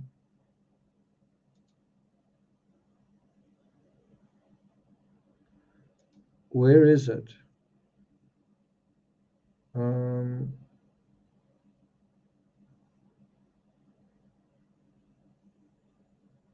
There it is. Okay. So yeah, Rose didn't say, "I beg you to paint me." She said, "Okay, let's do this." Um, I would be behaving like Zola's good painter, right? Then, but don't criticize Zola's book. I will send 5 of Bernard's drawings in the style of the others. I wrote to him that since Gauguin had not definitely stated if he would come or would not, I could not offer Bernard the free hospitality or even paid in pictures or drawings. That here, just his food alone would cost him, in any case, a bit more than food and lodging up where he currently is. A bit less, perhaps, if we ate in the studio, or without Gauguin, we could make some savings. Speaking of, what does he say? Um, Costs and paid. Where's that thing?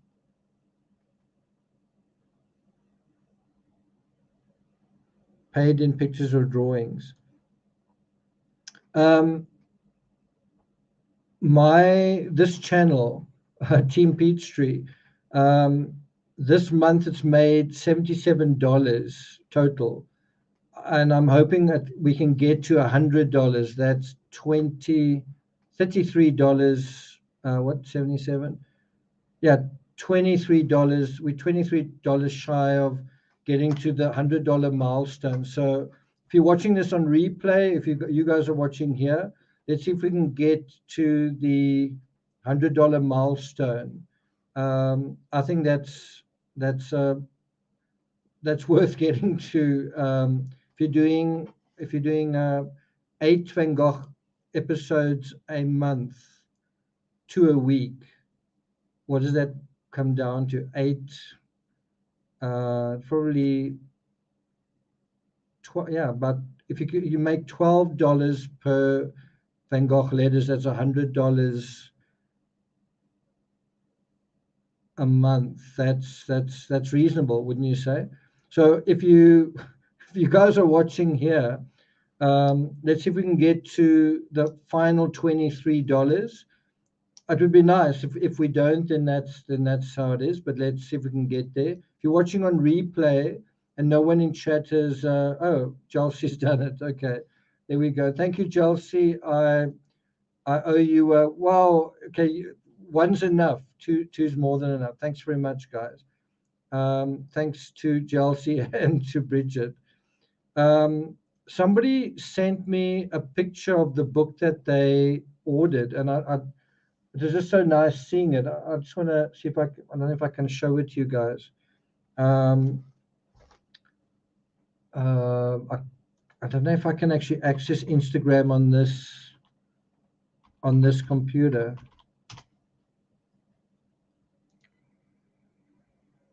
Yeah, it's not gonna let me. Anyway, thank you, Snow Lion. Thank you so much. Thanks, guys. We've reached the goal. Anyway, I'll do it in the next episode. The the murder of Vincent van Gogh. Someone took a photo of it, and it really does have a beautiful cover. Did I not take a picture of it? Thought I did.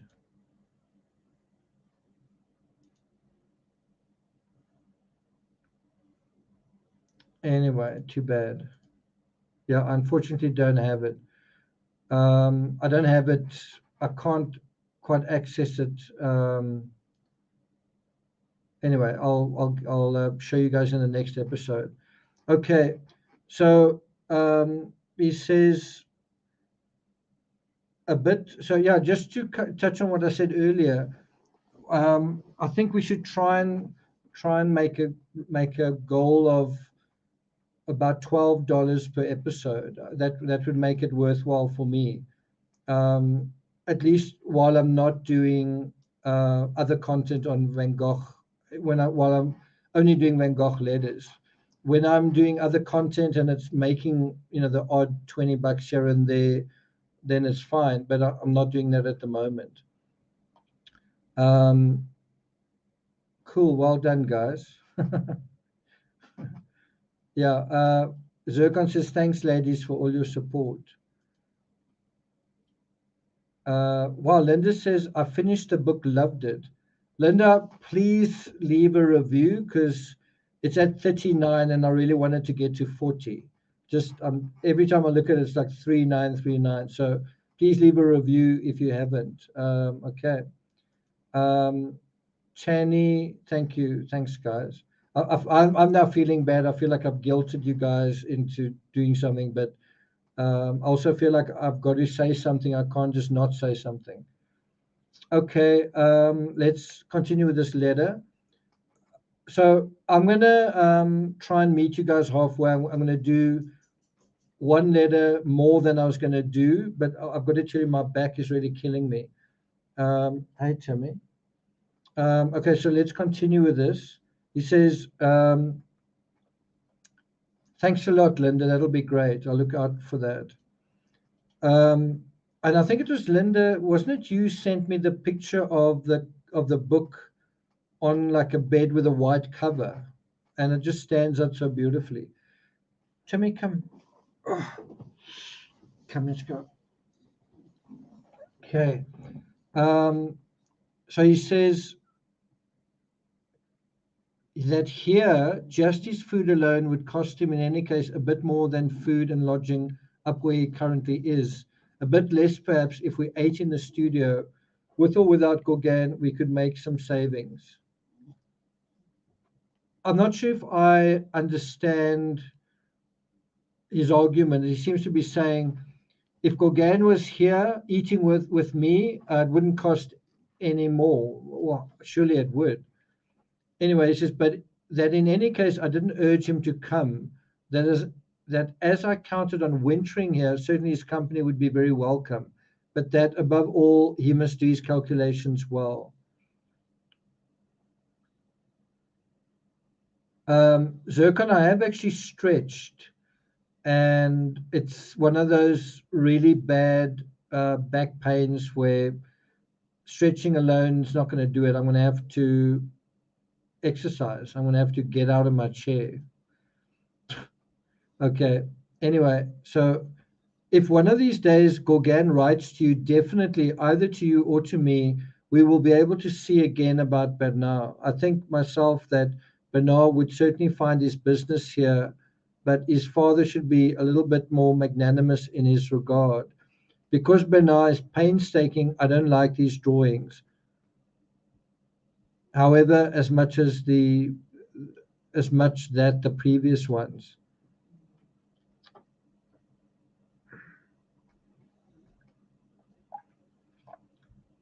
Okay, so now he talks about the future. He says, at the beginning of next month, there will again be a heap of things that will fall on my back at the same time.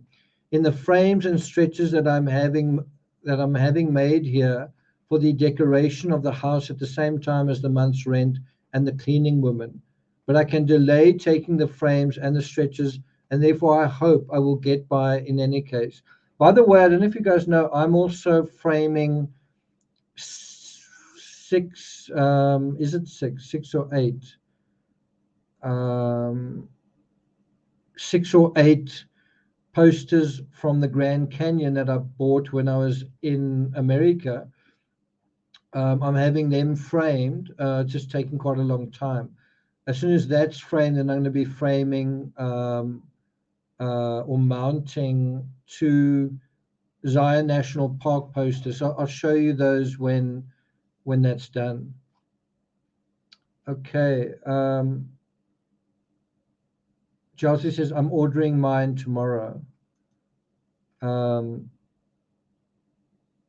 Mel says, I have a very nasty lumbar spine.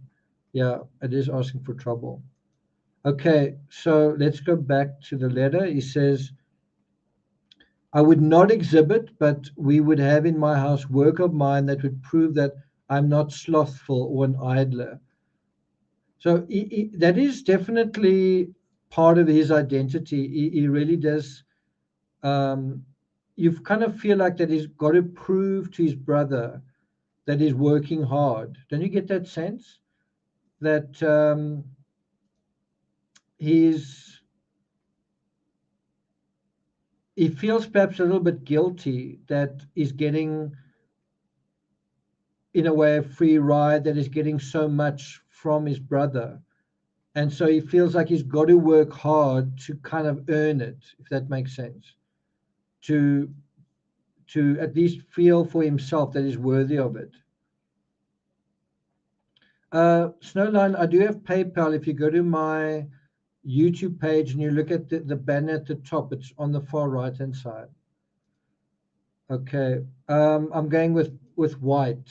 I'll explain to you why I took that route when I show it to you. I'll explain why.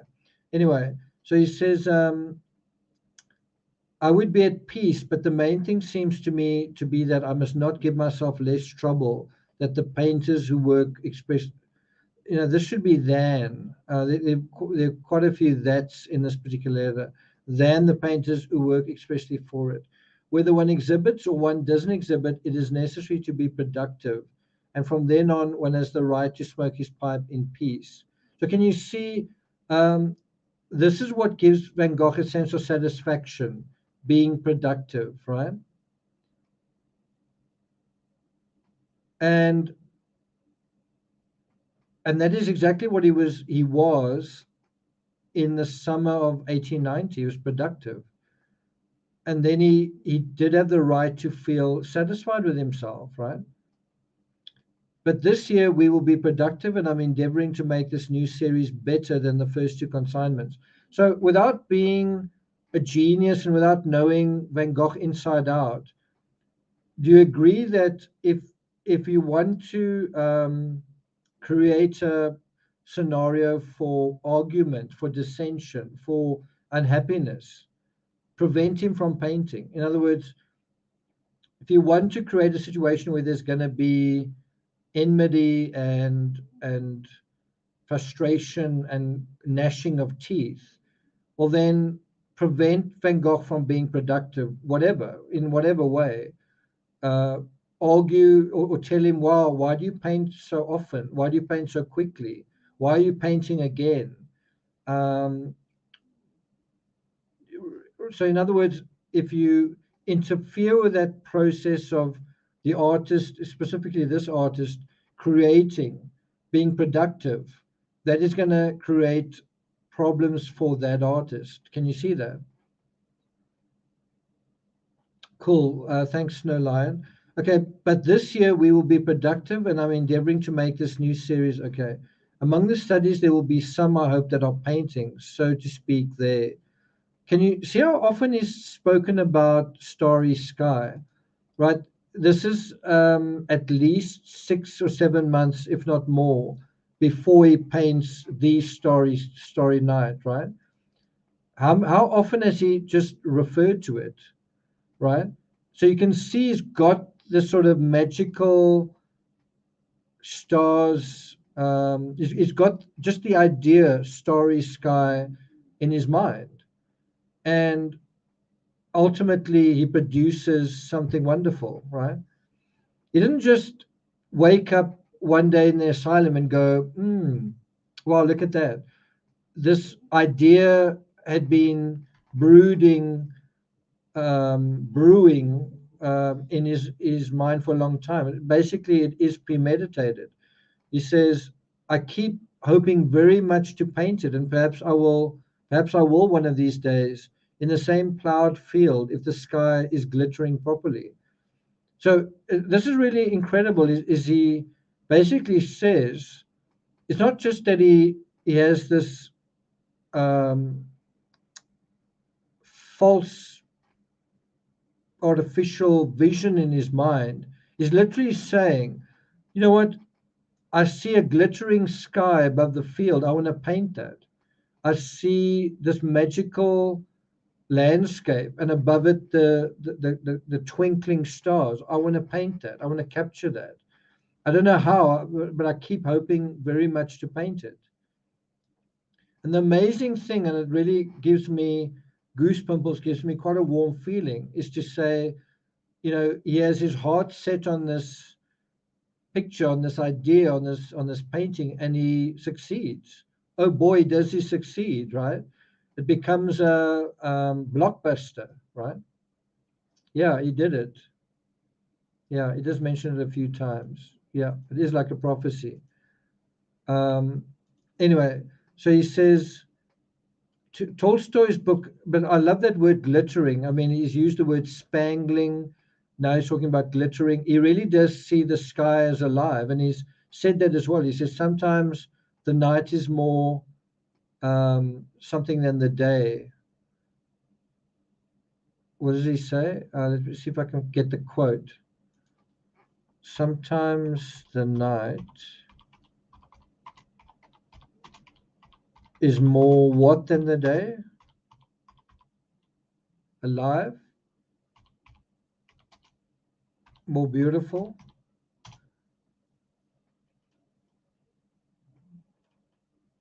Yeah, he says, I often think that the night is more alive and more richly colored than the day. What a kind of poetic sentence.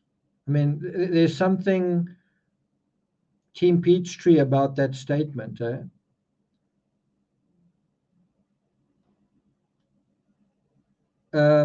I really like that. Anyway, so he says Tolstoy's book My Religion has already been published in French in 1885, but I've never seen it in any catalogue. He does not appear to believe much in a resurrection of the body or the soul. It seems like he's repeating what he said earlier. I think in the previous letter, he says, above all, he barely appears to believe in heaven. He argues these things. Haven't I read this already?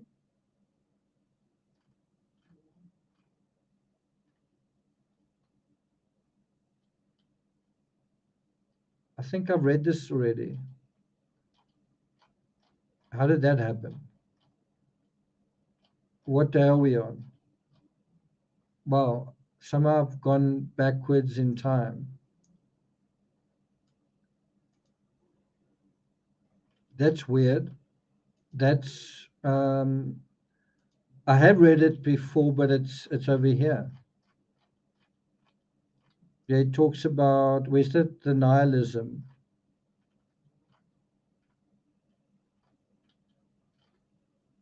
So yeah, he talks about my religion. Doesn't he say something about nihilism?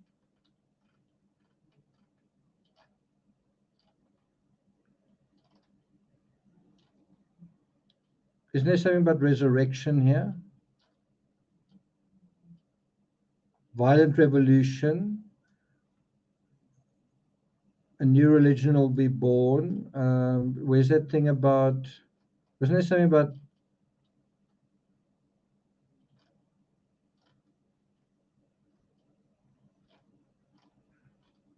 I'm sure he mentions it again up here.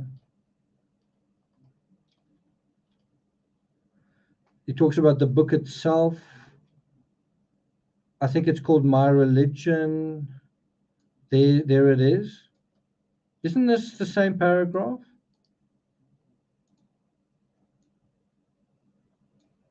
Neither the resurrection of the body, living humanity endures forever. Now we go to the next letter. 26th September. If we go all the way down to the bottom here.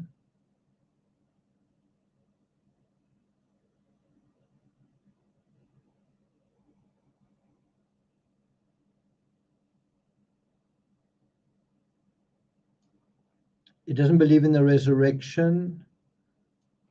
I don't know. Just feel like I'm reading the same thing again. Anyway, let's just read it again. Above all, he barely appears to believe in heaven. He argues these things like a nihilist, but in opposition to most of these people, he attaches great importance of doing the things that one does well, since that is probably all one has.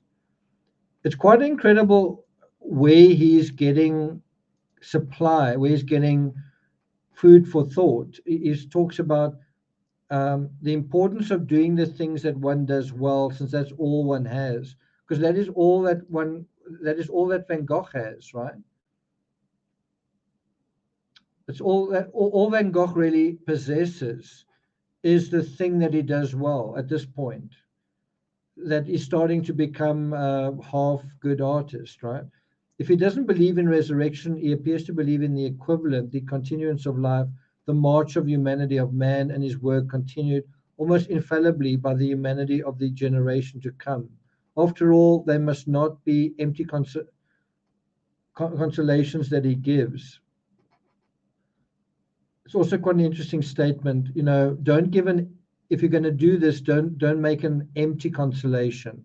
Himself a nobleman, he makes himself a worker. He knows how to make boots, knows how to repair stoves, knows how to guide a plow and to dig the earth. So can you see how Van Gogh is seeing in himself, in the sort of humble ordinariness of his life, in the modest nobodiness that he's occupying? He's seeing something quite grand. He's seeing himself as part of expressing the human condition and contributing to the human condition, right? I know nothing at all of all that, but I respect an energetic human soul, noted for his reforms too. My God, all the same, we don't have to pity ourselves for living at a time when there are nothing but loafers, when we are contemporaries of similar specimens of poor mortals who don't even believe very strongly in heaven. He believes, maybe I already wrote of it to you, in a non-violent revolution. So that is what he has said before, caused by the need for love and religion, that as a reaction to the skepticism and desperate and discouraging suffering must appear in people. Now, arguably, you could say that he recognizes this and begins his own, in a way, artistic revolution, that he begins to react to skepticism and whatnot, hopelessness, by producing his own artistic revolution. And isn't that exactly what he did do? Isn't that what expressionism is?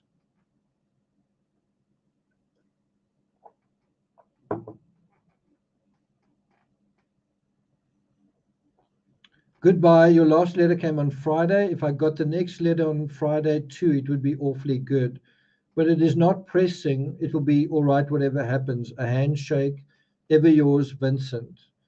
So this is that reference to cranes and frogs of the swamp, hussies and tarts in the tart shop.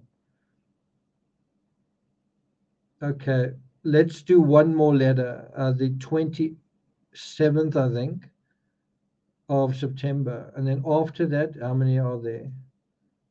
28th, 28th.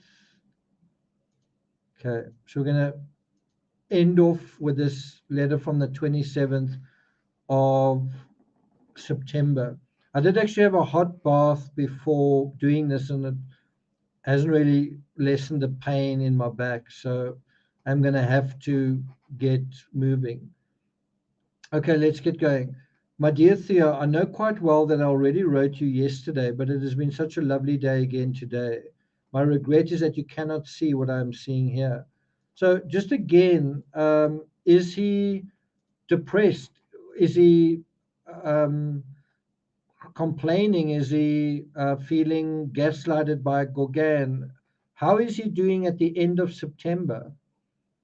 Is in a happy place. He is in a very happy place and time of his life, and it's good to see. It feels like he's got some agency because of this house that is decorated and that is, in a way, representing himself.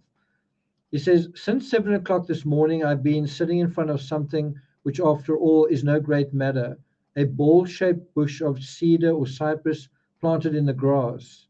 You already know this ball-shaped bush since you already have a study of the garden. So he's talking about that, I guess, or that. but that seems to be what's right in front of him, very, very close to the yellow house.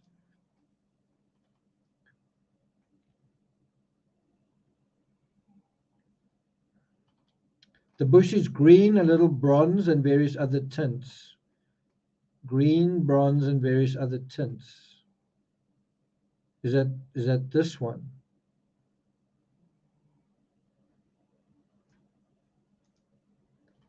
Or is it this one?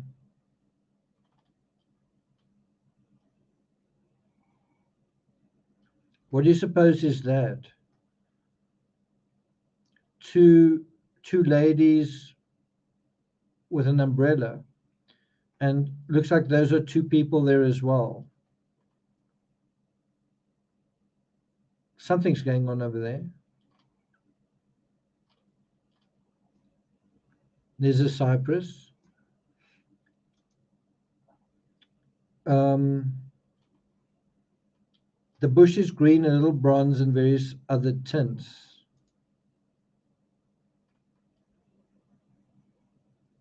Okay. The sky is very, very blue. The row of bushes in the background are all oleanders, raving mad, the blasted plants flowering so riotously that they could certainly catch locomotor ataxia. Pretty descriptive, right? Flowering so riotously, I mean, that is pretty poetic as well. The blasted plants flowering so riotously they could certainly catch locomotor ataxia. They are loaded with fresh flowers and heaps of faded flowers as well. Their greenery is likewise renewing itself in vigorous new shoots, apparently inexhaustibly. A funereal cypress, all black, is standing over them, and some colorful little figures walking on a pink path. I think he is referring to this picture. There's the cypress.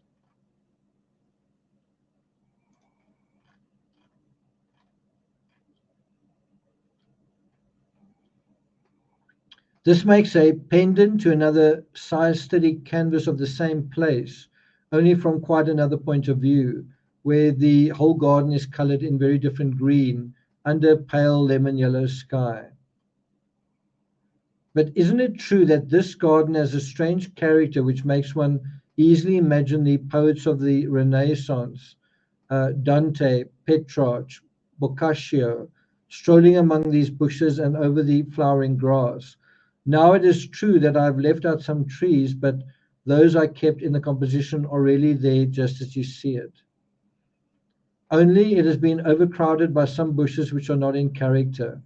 And this should find that truer and more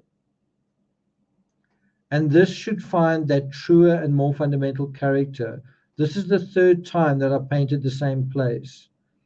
It just happens to be the garden right in front of my house. But this corner of garden is a good example of what I was telling you, that to get the real character of things here, it is necessary to study them and paint them for a very long time. It's the same with submersibles, right? Stephanie, wow, welcome. Thanks for joining us. Perhaps you will see nothing in the sketch except that the lines are now very simple. This picture is again painted very thickly, like it's pendant with a yellow sky. I hope to work again with Millier tomorrow. Today, again from 7 o'clock in the morning till 6 in the evening, I worked without budging except to grab a bite just 2 steps away. That is why the work is going so quickly. But what will you say of it, and what shall I think of it myself a little while from now? I have a lover's lucidity or blindness for work just now, because the setting of colors all about me are new to me, and it gives me an extraordinary exaltation. So, can you see he is really in a happy place? I suppose you could, if you were cynical, you might accuse him of being bipolar or manic.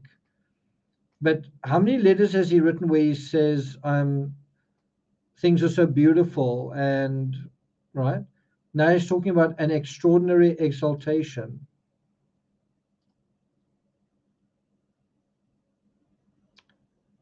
Stephanie's been spending a lot of time with her family. Good for you. I've no thought of fatigue. I could even do another painting this evening, and I would bring it off. If I tell you that, if I tell you that is very urgent for me to have, and then there's the order: 6 large tubes of chrome yellow, 1 lemon yellow, Veronese green, Prussian blue, zinc white, zinc, zinc and silver white. This can be deducted from yesterday's order.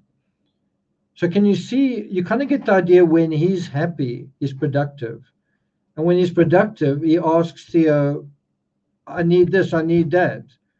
And so if you want to if you want to read between the lines when Van Gogh is writing a letter, when he's ordering paints, it's because he's in a good place, because he's motivated, he's got a sense of mission, he's happy and inspired, right?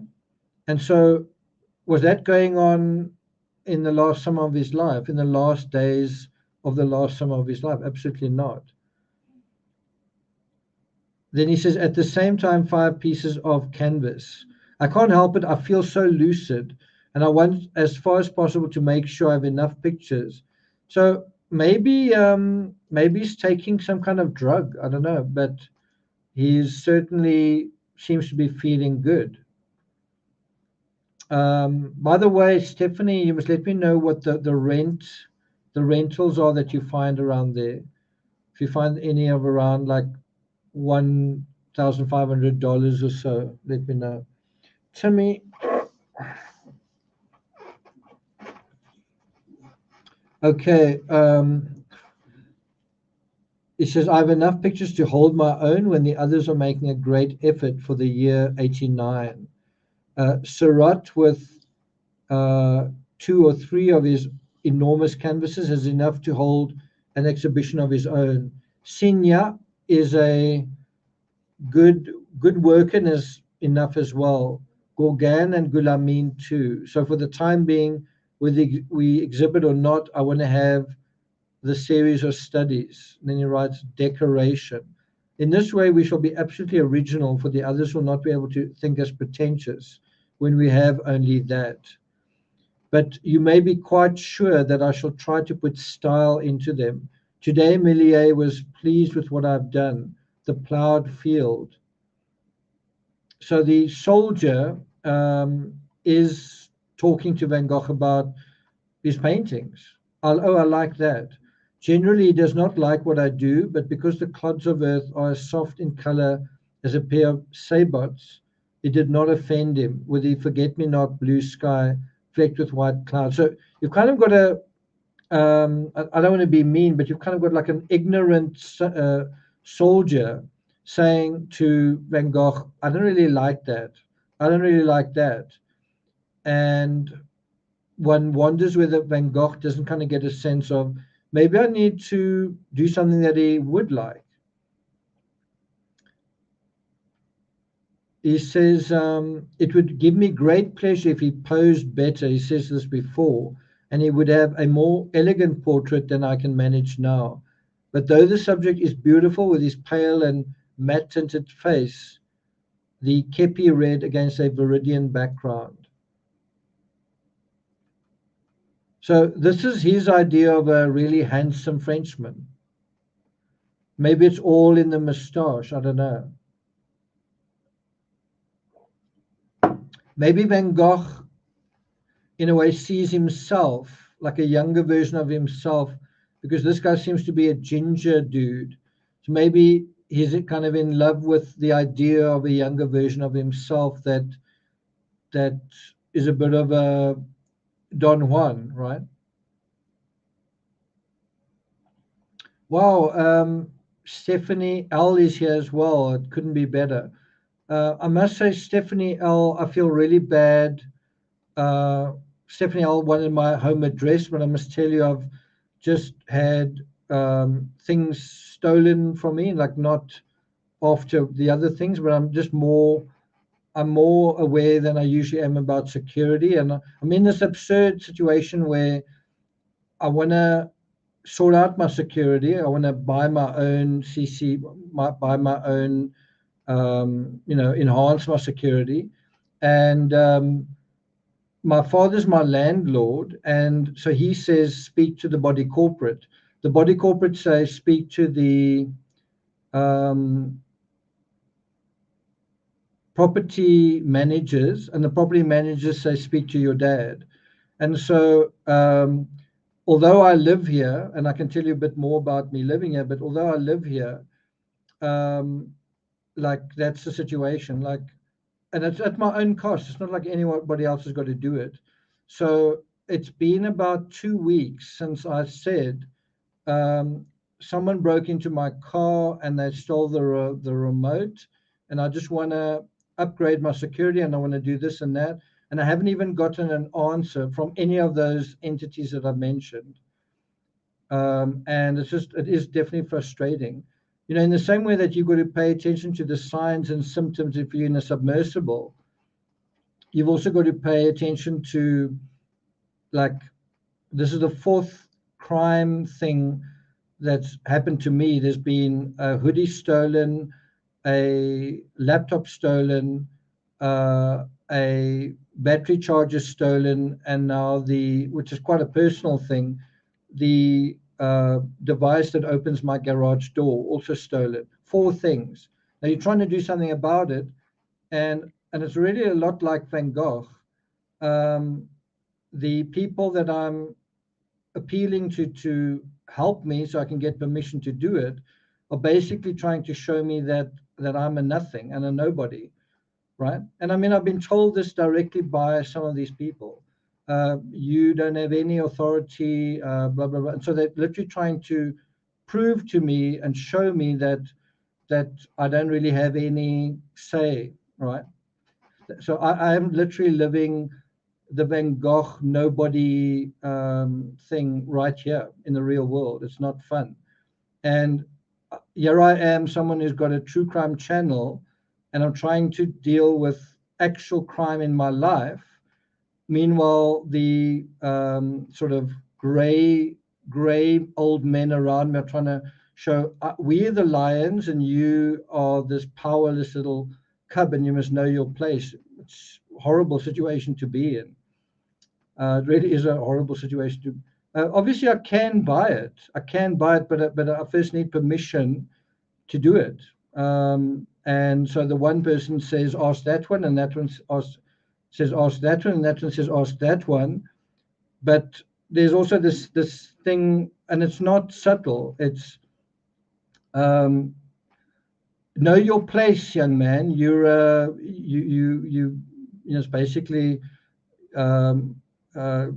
you know one, and we someone, and if you want something, don't come and ask me, go and ask somebody else. So not a great situation. Yeah, no, I don't deserve that, but that is the situation I'm in. So yeah, I mean, that's part of the reason why I've been working so hard, is I just don't want to really deal with it. I'm not going to confront it again for a while, but what happens if I get broken into again, or worse? What do I do? But anyway, that's my situation. Was your house really broken into and nothing ever came of it?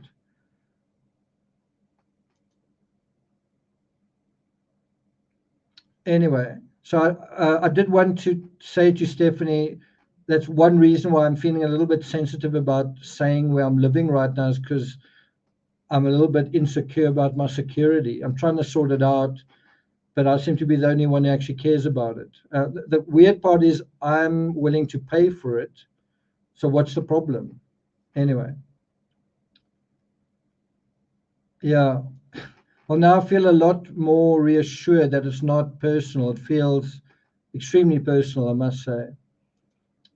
Anyway, let's see. I'll keep you guys updated on when it eventually gets sorted out. Anyway, let's go back to the letter. He says, how I wish you could see all that I'm seeing these days. In front of so many lovely things, I can only let myself go, especially since I think that the work is getting somewhat better than the last batch. Only it was the studies in the last batch that prepared me to be able to work with so much assurance these days that are free of wind. If I may be so bold, talking about the Titanic, I was in a relationship that ended when Titanic came out, and one of the last things we did, like, our relationship was basically on the rocks, and then my girlfriend came back from the UK, and then I watched Titanic by myself in the UK, and then when I returned to South Africa, I took this girlfriend to watch Titanic. And the crazy thing was she ended up leaving me for quite a rich dude, right? So Titanic was actually the inversion of what actually happened in my life, where I took her on this kind of adventure.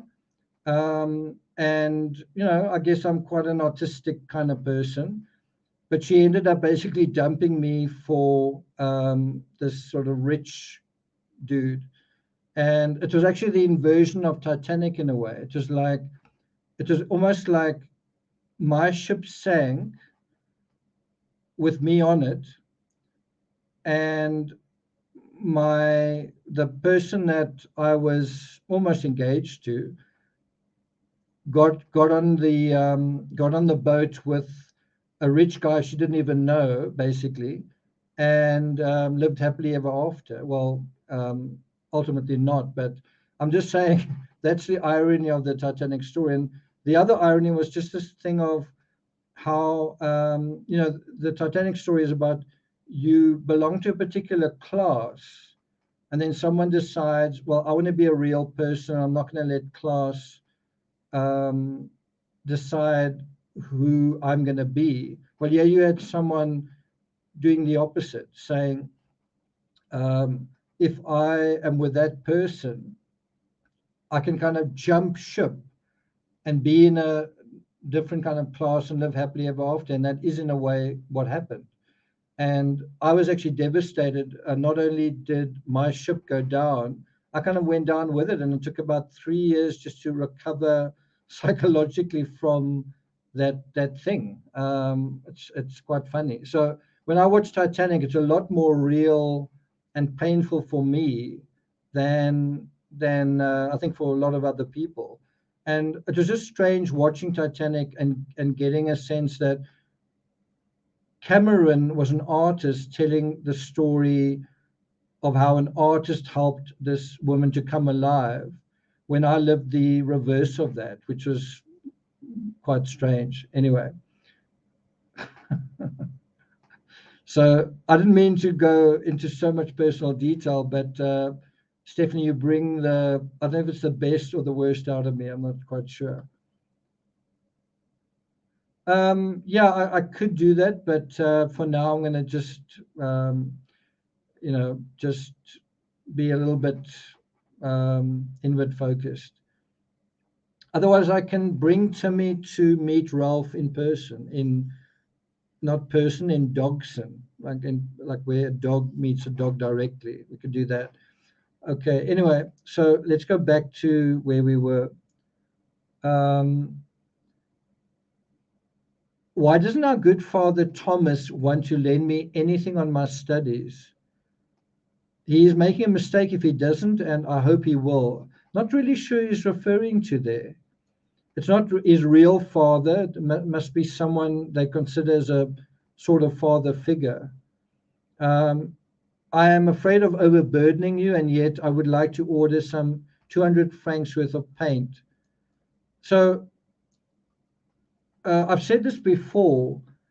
The art experts will tell you the reason Van Gogh took his own life was he was terrified of being a burden to his brother. How many times does he say exactly what he said there, over and over and over again? He says, you know what, I'm terrified of being a burden to you. I really don't want to be a burden to you. I realize I'm being a burden to you. But then there's one little word that basically comes after that. But, or and yet, right? He says, I'm afraid of overburdening you, and yet I'd like to order some 200 francs worth of paints and canvas and brushes. I'm really horrified, and it's like a nightmare that I'm going to be a burden to you. And yet, if you don't mind, can you just send me some more paints? My worst fear is being a burden to you, but do you mind sending me twice the amount of paints you normally send?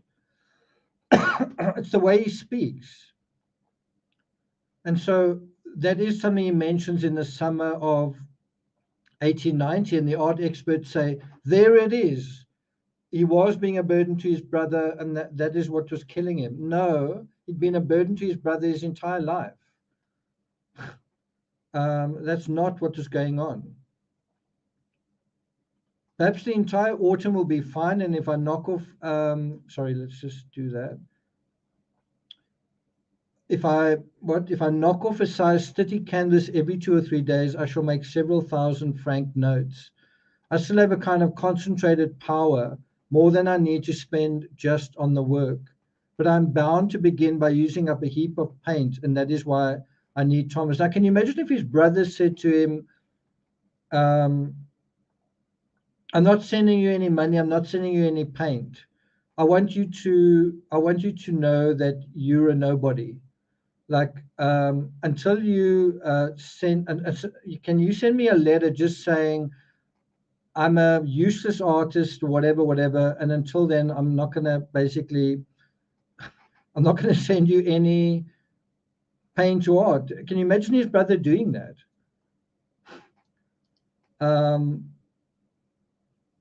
But here he says, I've got a kind of concentrated power, more than I need to spend just on the work. So again, you get a reinforcement that at this point in his life, is very, very motivated, is very, very mentally strong, right? Is very much on top of his game, art wise, and how he's dealing with everything wise, right? Yeah, he's not sorry that he's a burden. Yeah, I don't know who Father Thomas is. Okay, I will bring him. Okay, so he says, if I continue to work like this, I shall have my studio full of very sound studies. The way Gulameen's is. Gulameen is sure to have some beautiful new things, I don't doubt, and I would love to see them. The present studies are really done with one coat of impasto. When Stephanie H and Stephanie L, when we went to the various art galleries in Manhattan, what was so surprising was when you look very closely at these genuine Van Goghs right in front of you, you could actually see the canvas underneath it. And I did take some very close-up photos of it. So Van Gogh would work so quickly with thick paint, but you would actually miss small sections of the raw canvas that would still stick out. I'm not sure if I've got some photos here that I can show you.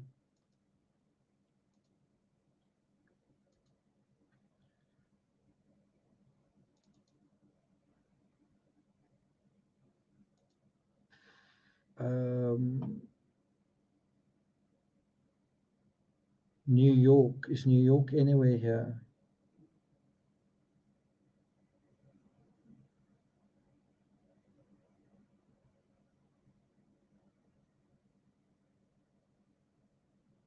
Don't quite see it.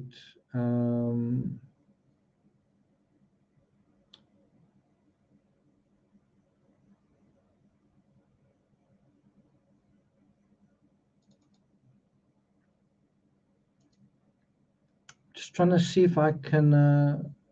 Is it this one? Pretty sure I've got it here somewhere. I just can't quite.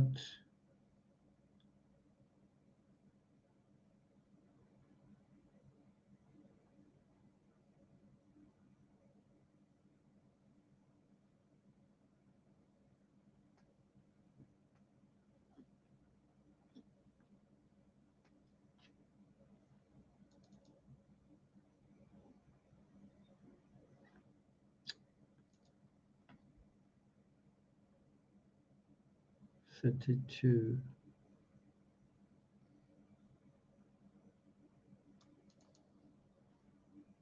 No, I don't have it. Sorry, guys. I thought I would find it at any moment, but I didn't. Okay. Let's return to where I was. The touch is not much divided and the tones are often blended. And altogether, I can't help laying it on thick alla Monticelli. Sometimes I think I really am continuing that man's work, only I've not done the figure of the lover as I did. Another thing that was interesting to see, like in person, was to be at, at the gallery.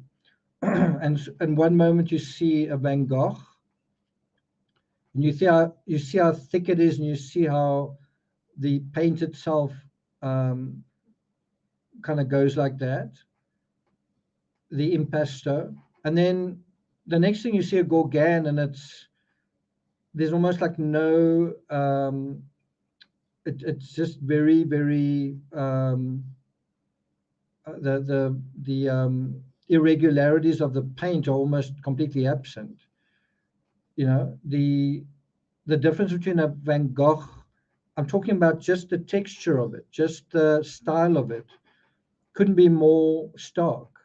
Van Gogh is like rough and vigorous and intense, and Gauguin is totally different, totally different. And so when you see those paintings side by side, forget about the color, just look at the way they were painted, and you think, jeepers, these two dudes spend time in the same house together. You can see it's not going to work out.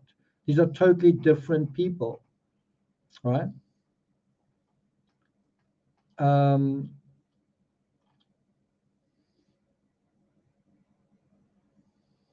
Chelsea says, I'm thinking of going to New York this summer. Chelsea, summer's almost over, so you must give Stephanie a call.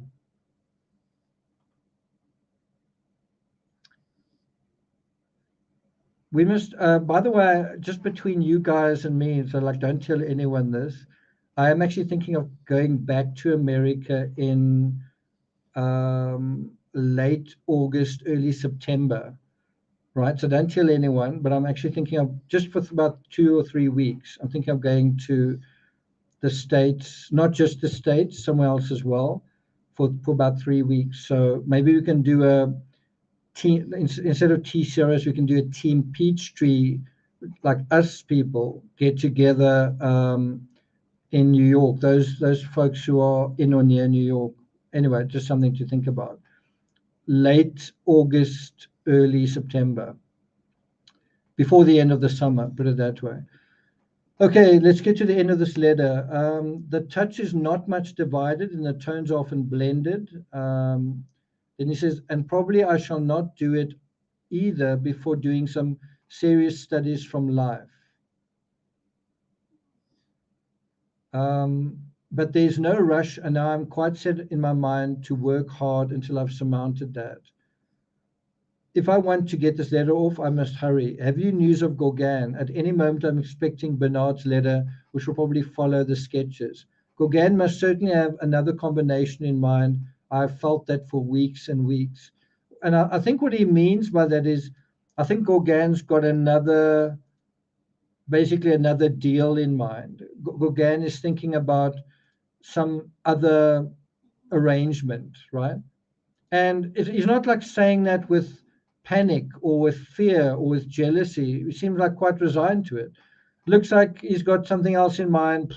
I guess that's what's going to happen. He has a perfect right to, of course.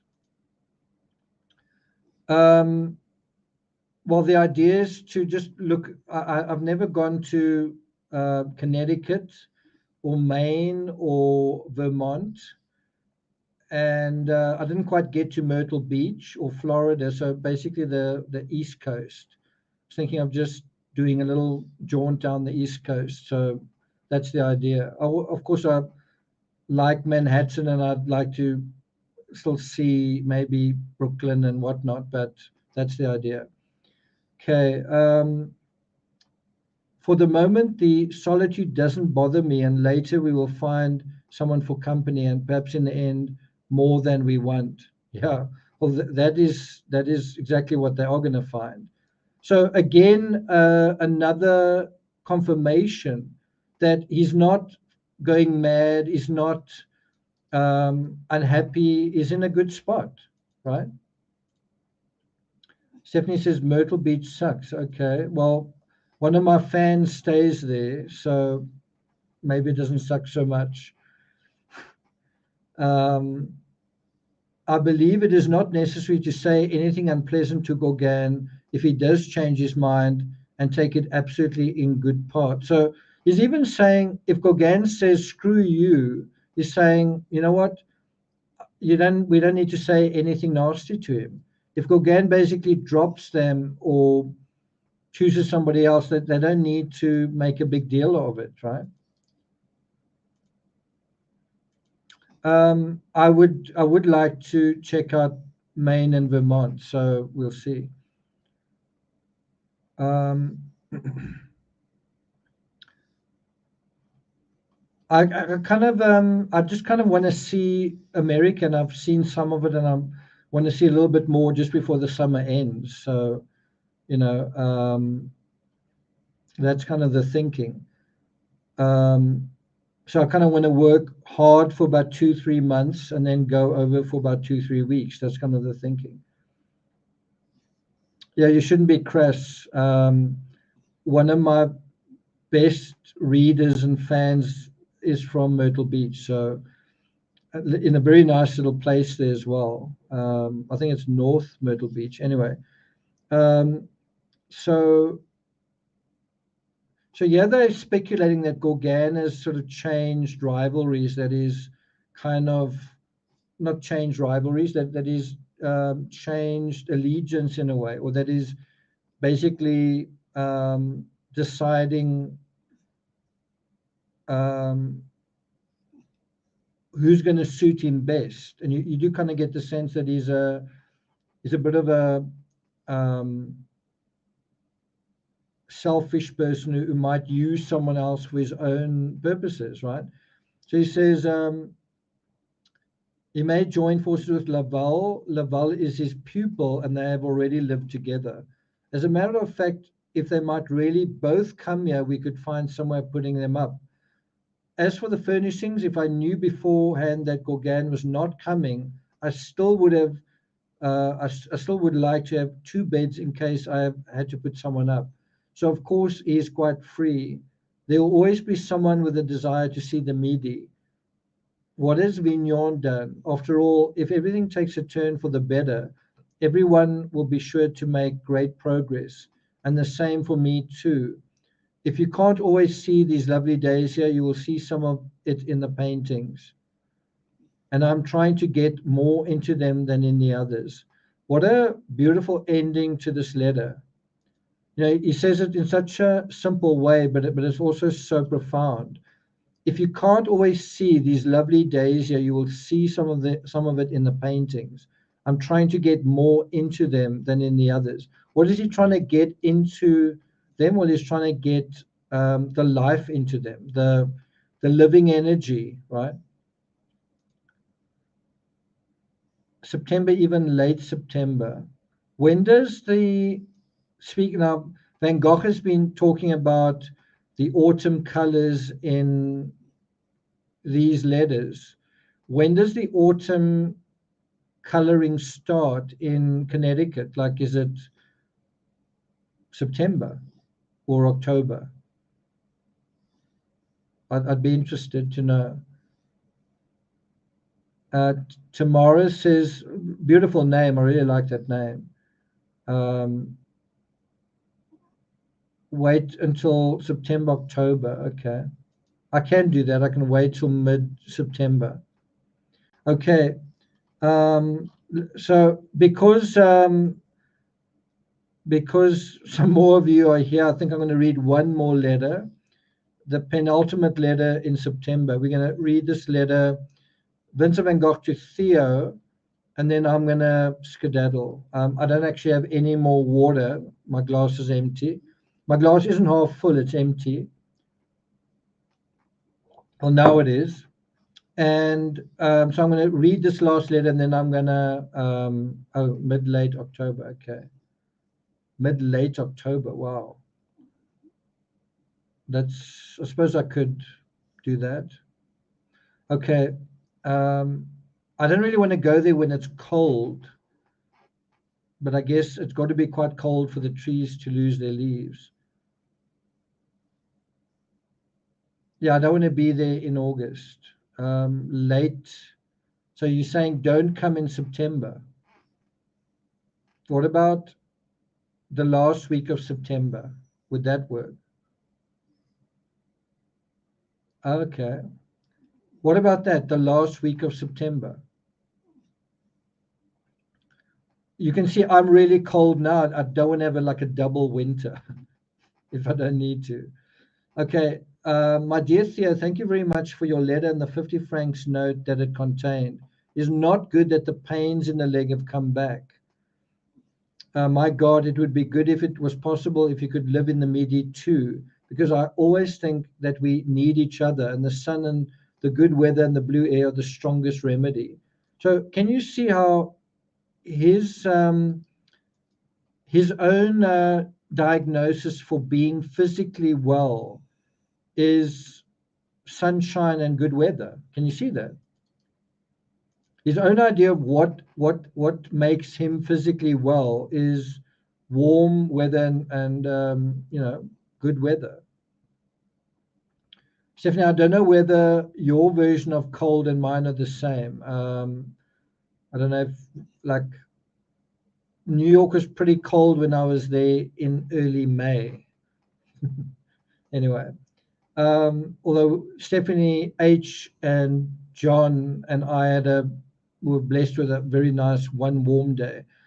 Anyway, the weather here remains beautiful, and if it is always like this, then it would be better than the paradise of those painters who are in Japan itself. He thinks of Japan as paradise.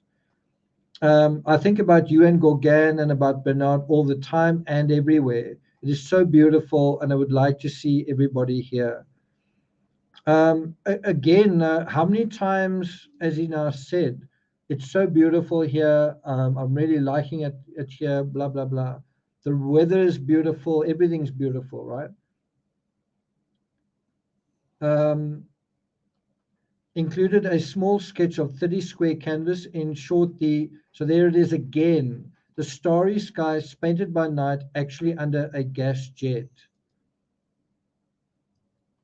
And so this in a real way is a precursor to Starry Night, if you think about it.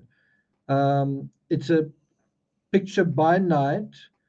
He doesn't quite have the stars the way he has them in Starry Night, but he's got basically a lot of the ingredients right here. He's been wanting to paint this for quite a long time, and now he does paint it. And I can tell you, I've been right to where this picture was painted. The river does curve like that, and this is a bit exaggerated. There's not that large amount of light on the water, but there is light on the water. But it is a beautiful scene, and it's right outside the Yellow House as well, in Arles. It says the sky is aquamarine, the water is royal blue, the ground is mauve. The town is blue and purple. The gas is yellow, and the reflections are russet gold descending down to green bronze. On the aquamarine field of the sky and the Great Bear is I think he's talking about, when he says the Great Bear, I think he's talking about a star configuration. He talks about a sparkling green and pink whose discrete paleness contrasts with the brutal gold of the gas. He's talking about the gas light, right? The sodium light. Two colorful figurines of lovers in the foreground. Now, you must bear in mind that is something he's seeing all the time. There's a brothel around the corner. He's seeing prostitutes one day, lovers the other day, Millier the other day, who's having his way with all of these women. And that is something that at least some part of his psychology is aware of, and he wants to. He doesn't know it until Gauguin arrives, but he does want to indulge in that part of his character, in that part of his makeup. Also, a sketch of a 30 square canvas representing the house and its setting under a sulfur sun, under a pure cobalt sky. You know, he's been talking about the butter yellow. The house is like a butter yellow color, and then the sky is this brilliant blue. Well, here he makes everything yellow. I mean, the streets aren't literally this color, but he makes everything yellow and then that all blue, and it's quite a pretty picture. Look at the train going by at the time, steam train going by. Bear in mind, steam train, and how was Titanic? How was Titanic? What's the word? Um, uh, Not locomoted, but how did Titanic operate, right? Also with steam. These are steam, it's a steam engine, steam propelled boat. Where were we? The theme is a hard one, but that is exactly why I want to conquer it, because it is fantastic. Right, so he is trying to paint not the real world, he's trying to add something to it. He's trying to talk about that soothing thing. He's trying to address the human condition in a way. These yellow houses in the sun and also the incomparable freshness of the blue is trying to show, in a way, the joy of living in this picture. Just how fresh and wonderful life is, right? The exuberance of life in this little town. All the opportunity that one faces. And he says, all the ground is yellow too. I will soon send you a better drawing of it than the sketch out of my head. So this is the sketch. And I must say, I've seen sketches of the yellow house that, it's not this one, but I've seen sketches of the yellow house that I believe are fake. This, I believe, is the genuine sketch. Stephanie L, didn't we see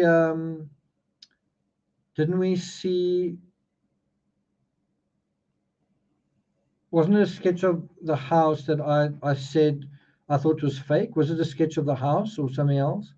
I can't go to Montreal unless I get a visa to Canada for that. So I don't know if I'm going to do that. What's to see in Montreal? I think you were telling me that Montreal is so amazing. Then he says, the house on the left is pink with green shutters. It's the one that is shaded by a tree. This is the restaurant where I go to dine every day. My friend, the factor is at the end. Isn't it factory? The factory is at the end of the street on the left between the two bridges and the railroad. I think, yeah, that's the train. Between the two bridges. So I guess there must be a factory here somewhere. Is there a factory that you can see here?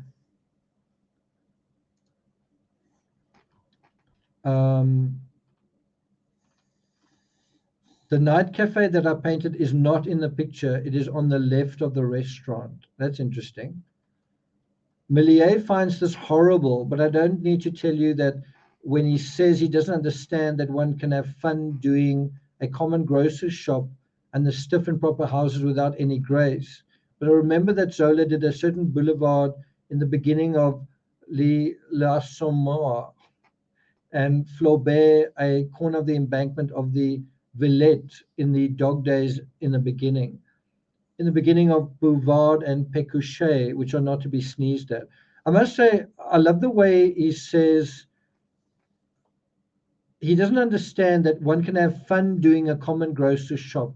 This is an artist speaking in very colloquial terms about, you know what, I was just having fun. I was just playing with color and light and style to what it, you know. And it's really nice seeing him speaking in those terms, that is enjoying his creativity, that is basically is having fun, right?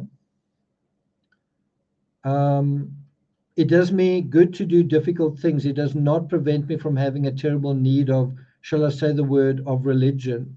Then I go outside in the night to paint the stars, and I dream ever of a picture like this with a group of lively figures of our pals.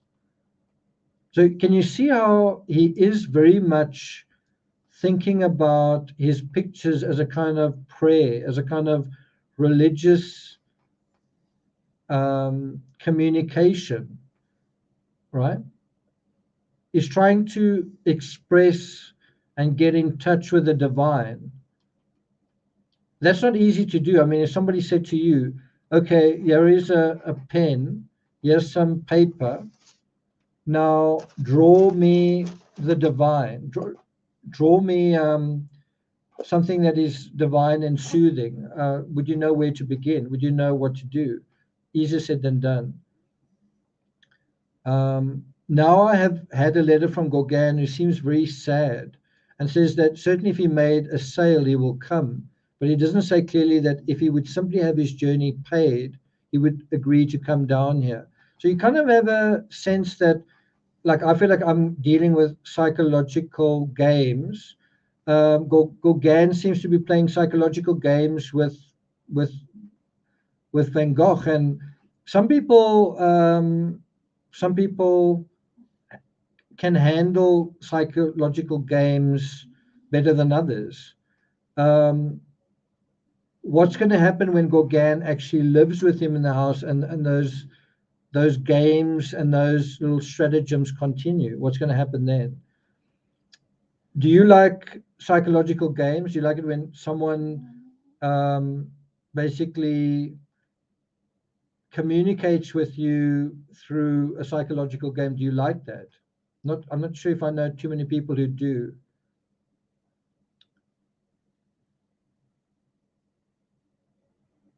What do you mean that's not off the deep end? What part are you talking about? That one.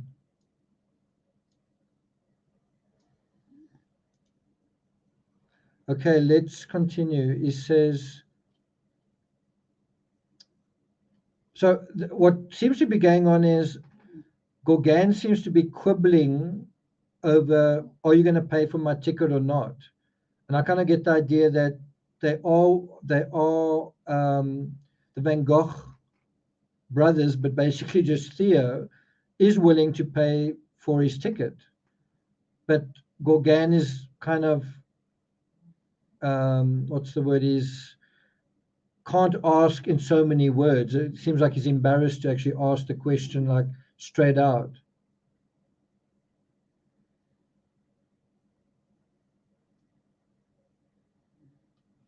Okay, Tani says, I like when I'm one step ahead of them. Okay, anyway, he says that the people where he lodges are and have been great to him, and that to leave them like that would be a bad thing to do, but that I turn a dagger in his heart. This is actually quite an old letter that he's referring to. If I would believe that he would not immediately come if he was able to. Do you believe him? That besides, if he could sell his canvases at a low price, he would be happy. I will send you his letter with the replies. Yeah, he is, right?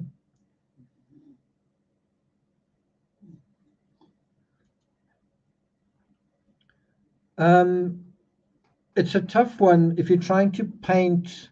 It's not trying to paint a religious experience. It's not trying to paint. It's actually trying to paint something that is touching the human condition. And what about your own neighborhood? What about your own garden? What about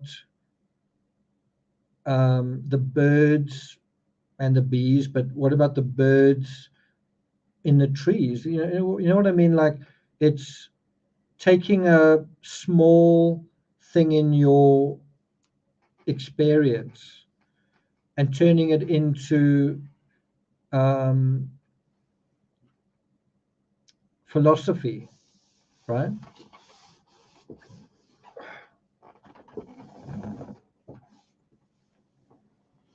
Do you follow what I'm saying? It's like if I take my dog for a walk, as a writer, I can maybe transform that into the journey that man has made with the animal kingdom, or the journey that wolves have made with man, and the relationship between the. Can you see what I'm getting at? It's trying to really broaden a very niche experience into something kind of universal, and it's not necessarily easy to do. And I mean, I don't know whether like if Van Gogh paints the Yellow House like he did, I don't know whether you have like a long sort of treatise next to it saying, this is what I'm trying to do. I'm trying to, right? And I've been to quite a few exhibitions in South Africa and internationally where next to a painting is a long story. It's a long story about what the artist was trying to do and what the circumstances he was in. But essentially, an artist is trying to convey all of that without the story, if he can. He's a good artist if he can do that. Okay, let's continue. He says, certainly his arrival would be an increase of 100% in the importance of this enterprise of doing painting in the Midi, that's for sure. And once here, I don't see him leaving again, because I believe that he would take root here. Well, you are completely and utterly wrong in that, my friend. He will leave after just 2 months, and he will not take root there. I always tell myself that you are doing in private, what you are doing in private would in the end, with his collaboration, be a more serious thing than just my work, without an increase in the expenses, and you would have more satisfaction. Later on, if maybe one day you are on your own with the impressionist paintings, you will only have to continue to enlarge on those which actually exists. Finally, Gauguin says that Laval found someone who will give him 150 francs per month for at least 1 year, and that Laval would also would maybe come in February. So yeah, you kind of have confirmation that Gauguin isn't going to be staying with Laval, and so isn't what happens right here that Gauguin was sort of, eeny, meeny, miny, mo, and he's trying to see what's going to be the best for me, and almost like he's trying to have a bidding war, like who wants me to stay with you the most? Who's going to bend over backwards or fall over their feet the most to have the great me in your living space, right? But as soon as Laval basically says, okay, sorry, and Laval is Gauguin's pupil. Okay, I'm gonna I've kind of got a arrangement with that guy. Well, as soon as that's kind of done, it's very quick that Gauguin goes, oh, okay, well, I better make use of this opportunity. In other words, he can't sort of juggle. He's run out of juggling space to some extent, right? Hilly Terrain says, since cave paintings showing life as history.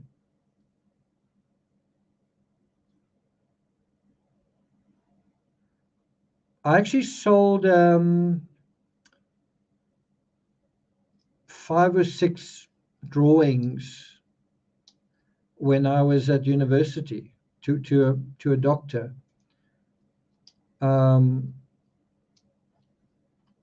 Anyway, and I've written to Bernard, and I think that in the Midi he could not live for less than 350 or 4 francs per day just for lodging and food.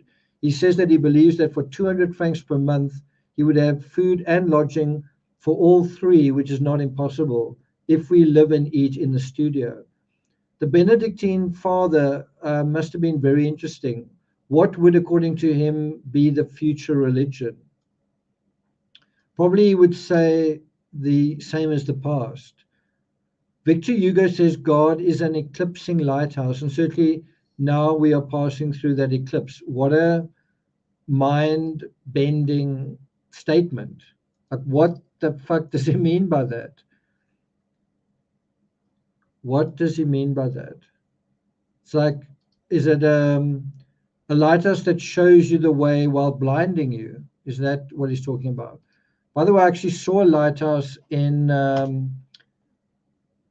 Hunting Island? Um,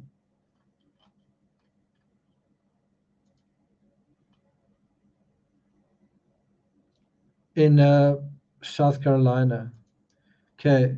I only wish that someone could prove to us something calming which comforted us so that we stop feeling guilty or unhappy and that we could go forward without losing ourselves in the solitude or nothingness. It's quite a deep letter.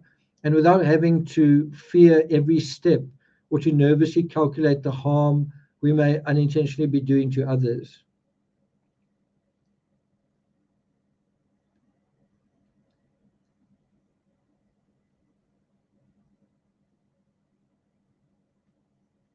So is wishing that he could go forward without losing himself in the sort of entropy of loneliness and obscurity and insignificance, without, he didn't want to fear he wants to go forward without fearing every step. And isn't that exactly how Rose felt, right? When Rose was on the Titanic and her whole future was laid out before her, she felt very much at the mercy of the void, that her life was literally um, bought and paid for. And she was going to basically just be like a robot in someone else's scheme, in a way, right?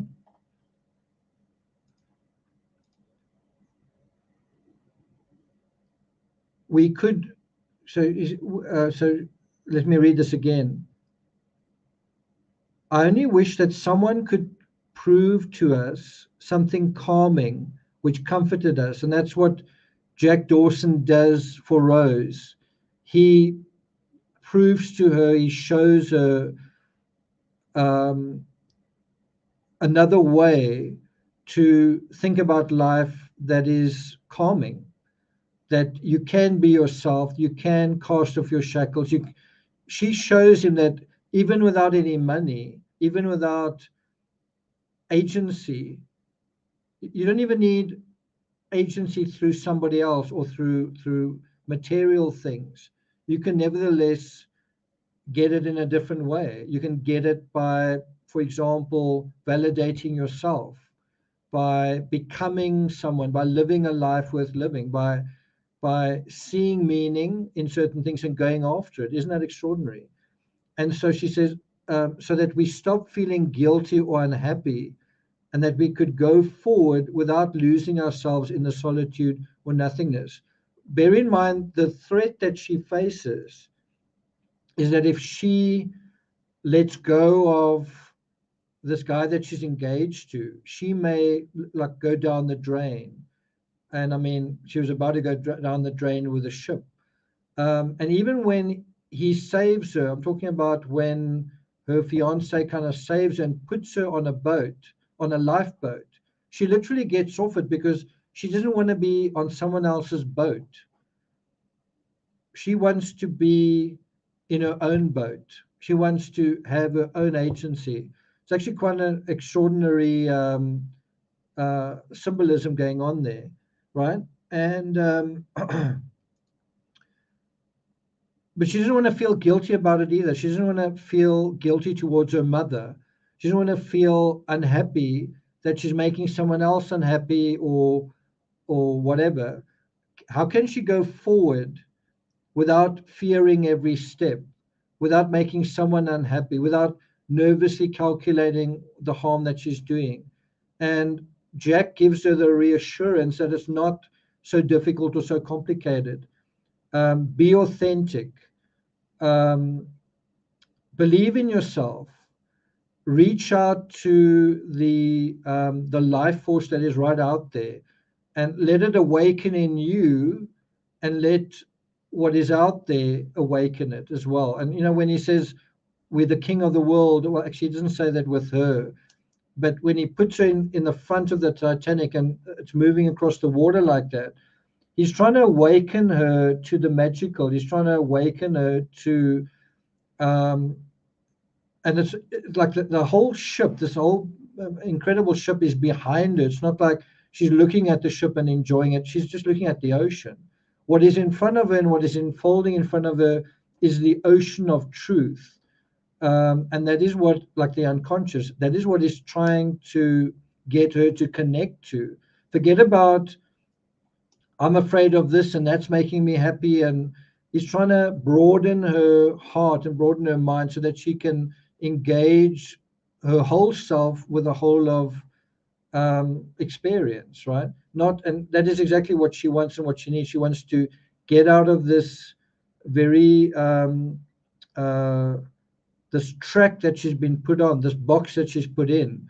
She's trying to get out of it, but she needs guidance because she's not used to doing that.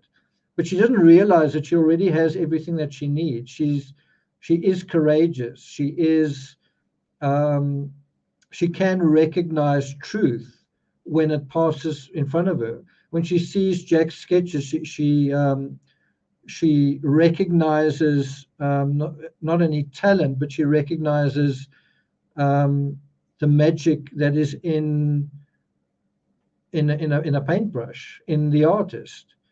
And she also wants him to recognize that in her. That's why she does the portrait. She starts to flirt with the idea that maybe there is something magical and special after all in her, but he wants him to see it. And if he can see it, well, then it must be there, and then it is there, right? Isn't it quite an amazing thing? In what do you guys say? Kelsey says I would have left the boat too. So I really want to ask you guys who haven't seen Titanic recently, if you've got Netflix, it's a Team Peachtree recommendation. Make sure you watch it, and if you can, take your notebook with you, right? Take your notebook with you, and because that helps you to not just watch, but pay attention to what you're looking at. Because often those thoughts manifest while you're watching and you forget them by the end, right? And yeah.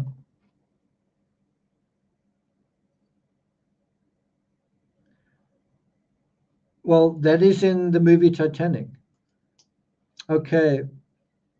If you go and watch the movie again, you'll see what I'm talking about. So he says, again, he mentions Starry Night. He says, well, first he says, in old Giotto's biography, it said that he was always suffering and always full of ardor and ideas. So you have the two together. There, I would like to arrive at this. There, I would like to arrive at this assurance that makes one happy, cheerful, and alive all the time. That would be easier to do in the country or a small town than in that Parisian furnace. I would not be surprised if you will like the Starry Night and the plowed fields. They are more tranquil than the other canvases. He's starting to realize what he wants to say. He's starting to realize what he wants to communicate. And I have to say, I quite like the plowed fields. The sketch is not bad, even if not better. And the Starry Night of the Rhone definitely is one of his better paintings. He's starting to hit his stride, right? If the work always turned out like that, I would have less concerns about money because people would take to them more easily if the technique continued to be more harmonious. But this blasted Mistral is very bothersome to do brushstrokes that hold and are well interwoven with a feeling like music played with emotion. With this calm weather, I let myself go and I don't have to struggle against impossibilities. Now, the thought does arise, what if Gauguin had gone to Van Gogh earlier? What if he'd gone to Van Gogh very early? What if he'd gone to Van Gogh before Starry Night over the Rhone, before the Sunflowers, right? What if he'd gone to Arles before most of the paintings he did in Arles? Would Van Gogh have become Van Gogh? Van Gogh needed to be alone in Arles to develop as an artist. What if Gauguin came there? They had a big argument, or even Gauguin influenced a weaker artist, a more impressionable artist. Not that I think he is that in the least, but who knows, maybe he would have been influenced, and maybe Gauguin said, "Hey, paint like this." And what if Van Gogh did paint like that? What if Van Gogh became basically Gauguin's sidekick and painted the sort of pastel type painting? Wouldn't that have been a shame? So maybe it was for the best in terms of the art world and art history that Gauguin came after Van Gogh had found his feet, not before. And Van Gogh found his feet because Van Gogh found his feet, not because Gauguin snapped his fingers, right? Yeah, that's actually very well put. But I wanted you to think of it beyond sexually. She also wanted to release her inhibited self, right? And you can tell that she is very inhibited. She's very suppressed. She's very locked in compared to Jack. Jack's very free and natural and streetwise and um, realistic and practical and functional, right? Okay. Last two paragraphs, then I should be done. I can't believe I'm almost I'm past the 3 hour mark. Wow. um, okay, very interesting what you say of Morin. At 40 francs, his drawings are certainly not expensive. More and more, I come to believe that the true and proper trade of painting is one is to let oneself go with one's taste, right? One has to let oneself go with one's taste, one's learning before the masters, in short, one's faith. In other words, he's saying you've got to just believe in yourself. It is not any easier, I'm convinced, to make a good painting than to find a diamond or a pearl. It requires pain, and one must risk his life as a dealer or as an artist. But once one has some good stones, then self doubt is not necessary, and one must boldly stick to a certain price. In the meantime, but while this idea encourages me to work, still naturally I suffered having to spend money. But in the midst of my suffering, this idea of the pearl came to me, and I would not be surprised if it didn't do you good in times of discouragement. There are as few good paintings as there are diamonds. It's quite weird that we're talking about this while talking about that. And there is absolutely nothing dishonest about doing business with good stones. One can believe in oneself when one sees that the thing one is selling is good. Now, if people like paste and it pleases them, and since they ask for it, good. One can have it in the store. Seems like he's comparing good painting to paste, like toothpaste. But it isn't enough to make one feel good about oneself with the good paintings, yet one can feel oneself and be firm, since it is pure error that there's as much as one wants. Perhaps I'm expressing myself badly, but I've thought about this a good deal these days, and calm has come to me about this Gauguin affair. So before Gauguin even gets there, he's kind of okay. It's not like Gauguin might be coming, he might not be coming, and Van Gogh kind of has a nervous breakdown, right? And if you didn't know this story, and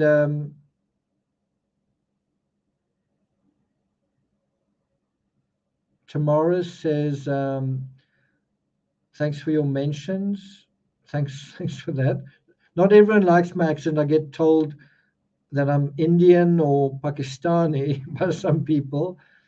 Um, Nicholas was my 20th century influence of the best October in America. Okay, sounds good. Um, if you didn't know the story and you didn't know Van Gogh, and someone said to you, I'm telling you, you know what actually happened? Van Gogh, he's a nervous dude, and Gauguin kind of said, I'm coming, I don't know if I'm coming, and he had a nervous breakdown. He had a nervous breakdown even before Gauguin arrived. And then he had another one when Van Gogh left. There it is. Right? That is what happened. But that's not what happened. And yeah, we are at the end now of September, and he says, I've got calm about this Gauguin affair. He's not happy about it, but he's also not letting it really bother him. He's kind of letting things sort itself out. And guess what? He's preoccupied with work. He's working very hard. And so that is what is keeping his mind busy. Vincent's problem is when his mind's not busy, what happens then? And it's a problem, I think, with lots of us, with many of us. Okay, last two paragraphs. All these Gorgans are good stones, and so let us boldly be merchants of Gauguin. Méliès says a good hello. I now have his portrait with a red kepi on emerald background, and I think that's the picture he hung over his bed. And in the background, the arms of his regiment, the crescent and a five-pointed star. A good handshake, and until next time, and many thanks. And I hope that the pains will not last long. Well, I hope these back pains don't last too long. Have you seen a doctor again? Look after yourself because physical pain is so agonizing. So it seems like Theo is going through some kind of pain. I think he hurt his leg or something. Ever yours, Vincent. And then he has an editor's note. For many years, this letter was considered as having a different ending. The recent reemergence of the sketch of Vincent's house from obscurity revealed that he had finished his letter on the reverse side of it. Well, that's incredible, right? So he'd finished the letter on the reverse side of the sketch, of this sketch. And that's how they found the end of the letter. Interesting. And the final thing they say is the final four pages have been restored to their rightful place as the end of letter 541A. Isn't it wonderful how we can rest on the shoulders of someone who did all the work to gather these letters, transcribe these letters, translate these letters, put them all together, and isn't it wonderful? And all you have to do to get them is click on a link. Isn't that wonderful? Isn't it wonderful being alive in the 21st century? As long as you don't need security for your home. So I think I'm going to end off by touching on this story of who the real Beatrice Wood really was. So, like, I don't think it's a mistake. I don't think it's accidental that Titanic is such a tour de force, and also that the character of Rose is so compelling. It's because it is based on a real person. So here it says, on the 3rd of March, 1883, the American artist and studio potter Beatrice Wood was born in San Francisco, California. She had an eventful 105 years long life, and she would later serve as the inspiration for the character Rose in James Cameron's 1997 film Titanic. So the character in Titanic is actually an artist, an American artist, right?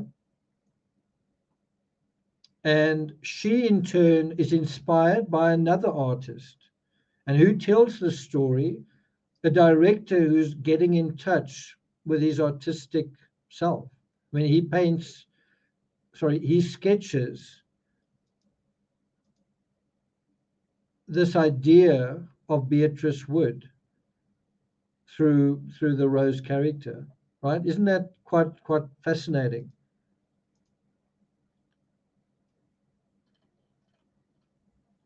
Rebellious, uncompromising, and ever so romantic, she lived her life to the fullest, avidly pursuing her childhood dream of becoming an artist, right? And some people are afraid to become artists because society tends to be very critical of that. I've had that my whole life. Um, Even today, if I meet someone and especially if I meet a attractive girl, like I don't really want to say I'm a writer because I know very well where the conversation's going to go. Hi, my name's Julie. Hi, nice to meet you. Yeah, I work I work down the road here. I'm a graphic designer. Oh, okay. What do you do? I'm a I'm a writer. Oh, really? Okay. I need to go, but it was really good meeting you. Cool, right? So there really is a lot of stigma around artists because most artists do struggle and don't live happily ever after, right? And so here is an artist who did live happily ever after and was really the inspiration. Think about it. I want to make a movie about um, the joy. I want to make a movie about a doomed ship, but I want my audience to care about the passengers. One passenger in particular. I need a heroine that that that the audience are going to that's going to resonate with my audience. That's going to make my audience cry and laugh, and that's going to awaken my audience, right? And so he chooses someone real who was rebellious, uncompromising, but also lived her life to the fullest. A real person who did want to be alive and who did come alive. So that's also quite a difficult thing to invent. Like, I'm going to try and invent a person who has the joy of living. That's harder to do than just to choose someone. Although Jack Dawson is an invention. Jack Dawson is the male protagonist who kind of um, awakens the fictional Beatrice Wood. Basically says there's a way of living that you might want to know about. And so here's some more information. She was born into a blue-blooded family. She was a highly individual character. It shone through since childhood. So she was her own person. Bear in mind the time that she was around, 1893, right? So she was born 3 years after Van Gogh died. Um, Her individuality at a time when I don't think you really had things like feminism, collided with the expectations of a dominating and conservative mother. And I must say that part also was so true in the movie. Her mother, who keeps crushing her spirit and keeps kind of, what's the word? Yeah, she's just a real killjoy, her mother. Um, Her mother's a dominating force. Her mother tries to steal her life for her own purposes, right? Steal her daughter's life so that she can do something with it. According to her mother, Beatrice wasn't like the rest of them. And I think she wrote a book, Beatrice Wood, I Shock Myself. Let's see if I can find it. Shouldn't be too hard.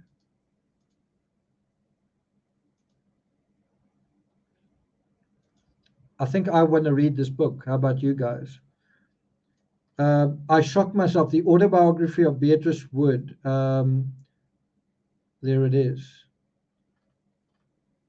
So if any of you want to read it, Here's the link.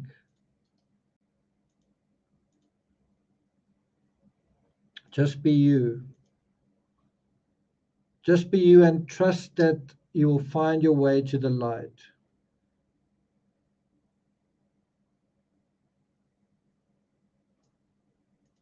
Okay.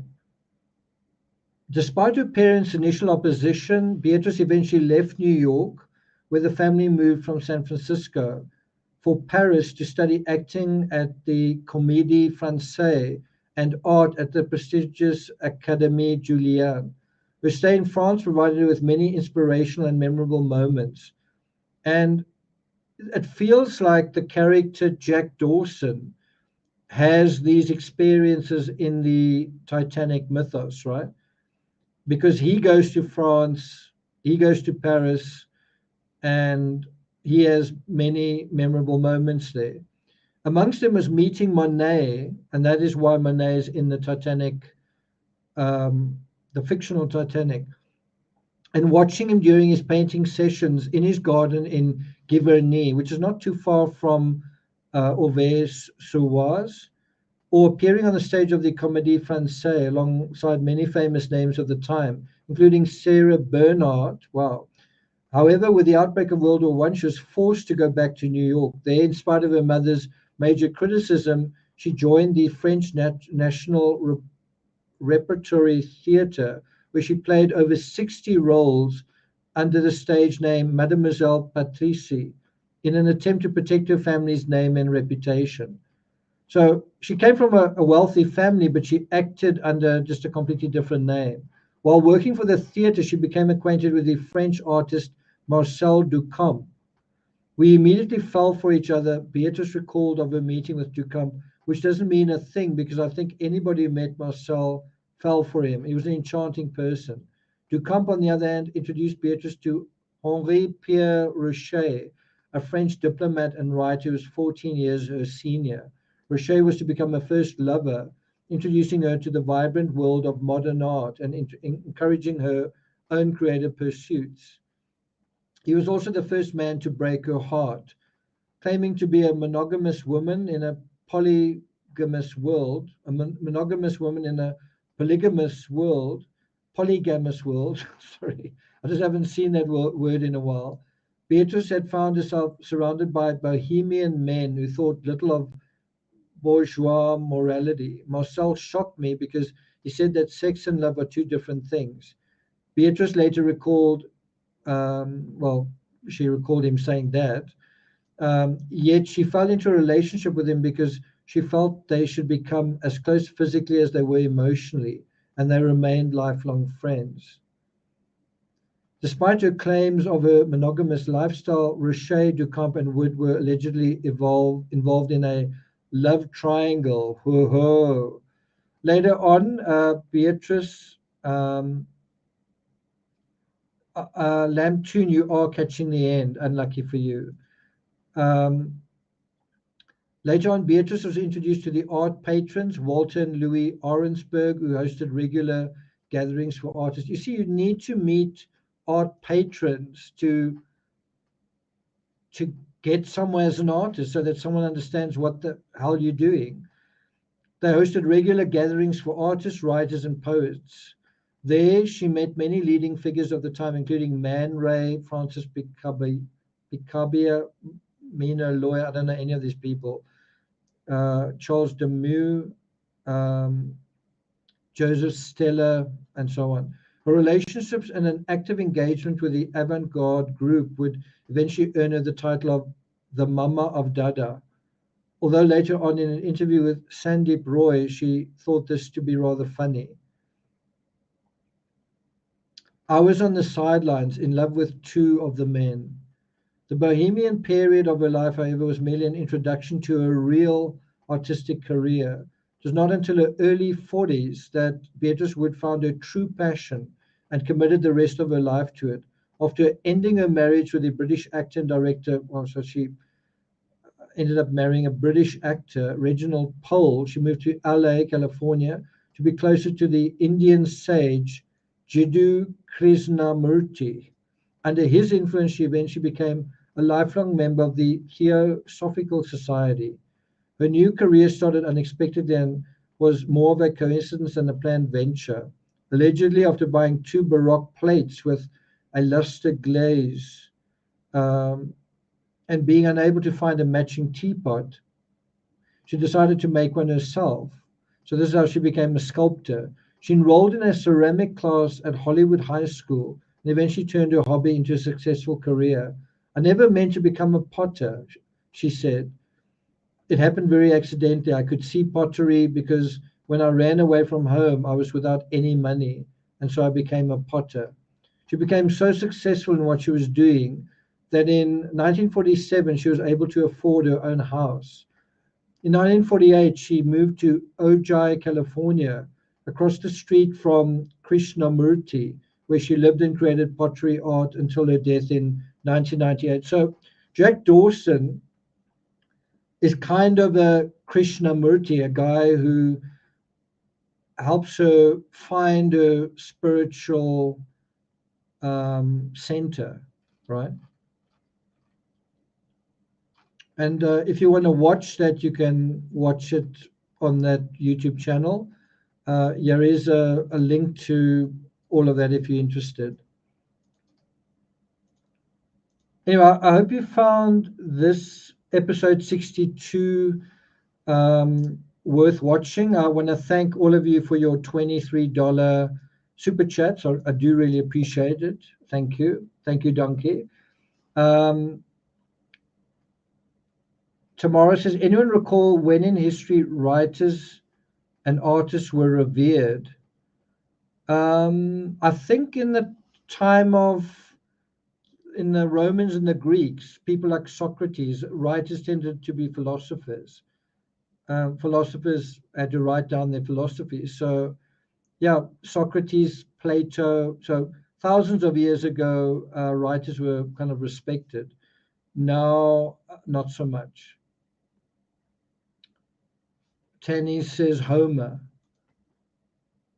I mean, even Homer Simpson is named as a sort of deriding thing, I think, right? Stephanie says, thank you. Look forward to watching the beginning that I missed. So appreciative to have you here, and it's always great having both Stephanies in the house at the same time. Really cool. But thanks to all of you, Chelsea, those of you who've been reading The Murder of Vincent van Gogh, someone said they've just finished reading it. Who was that again? Are you still here?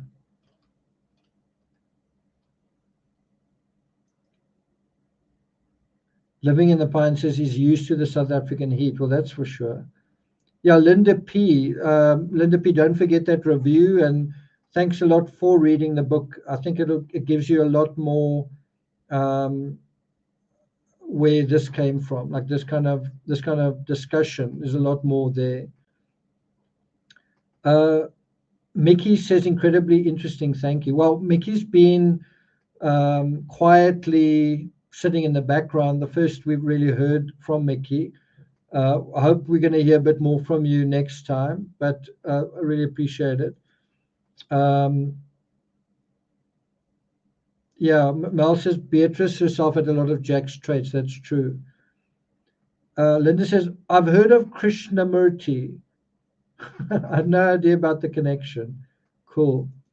Okay, guys, thanks a lot for being here. I'll try and take a photo of the latest, I think it's like the 14th or 15th Weaver nest. I'll try and take a photo and show that to you guys in the next episode, 63. In episode 63, we'll deal with the very last letters to Bernard in September, and then we're going into October. And we are now coming into a critical phase. We're really coming into the sort of orange-red danger, danger, danger, critical phase of Van Gogh's life. Things are about to get, sad to say, traumatic. He's about to go through a very, very hard time. And once it starts, it doesn't really stop, right? So the unraveling is about to really gain momentum in October. The question is, at what point does it really start? Just before Gauguin arrives, when he arrives, a week after he arrives, well, we're about to find out. That is exactly the right way to be doing it. Thanks a lot, Stephanie. Maureen says, I came in late as I had to catch up. I hope you enjoy it. I hope you enjoy it. I think this was one of the best Van Gogh letters I think I've done. I'd put it in the top 5. That's what I think. Whether you guys agree, let me know in the comments. Okay, guys, love and light, peaches. Take care, everybody. And I'll see you guys next time. All the best. Timmy, do you not want to come say goodbye? Timmy, come. Come. Timmy, Ralph wants to see you. Come. Come, boy. Hey, come here.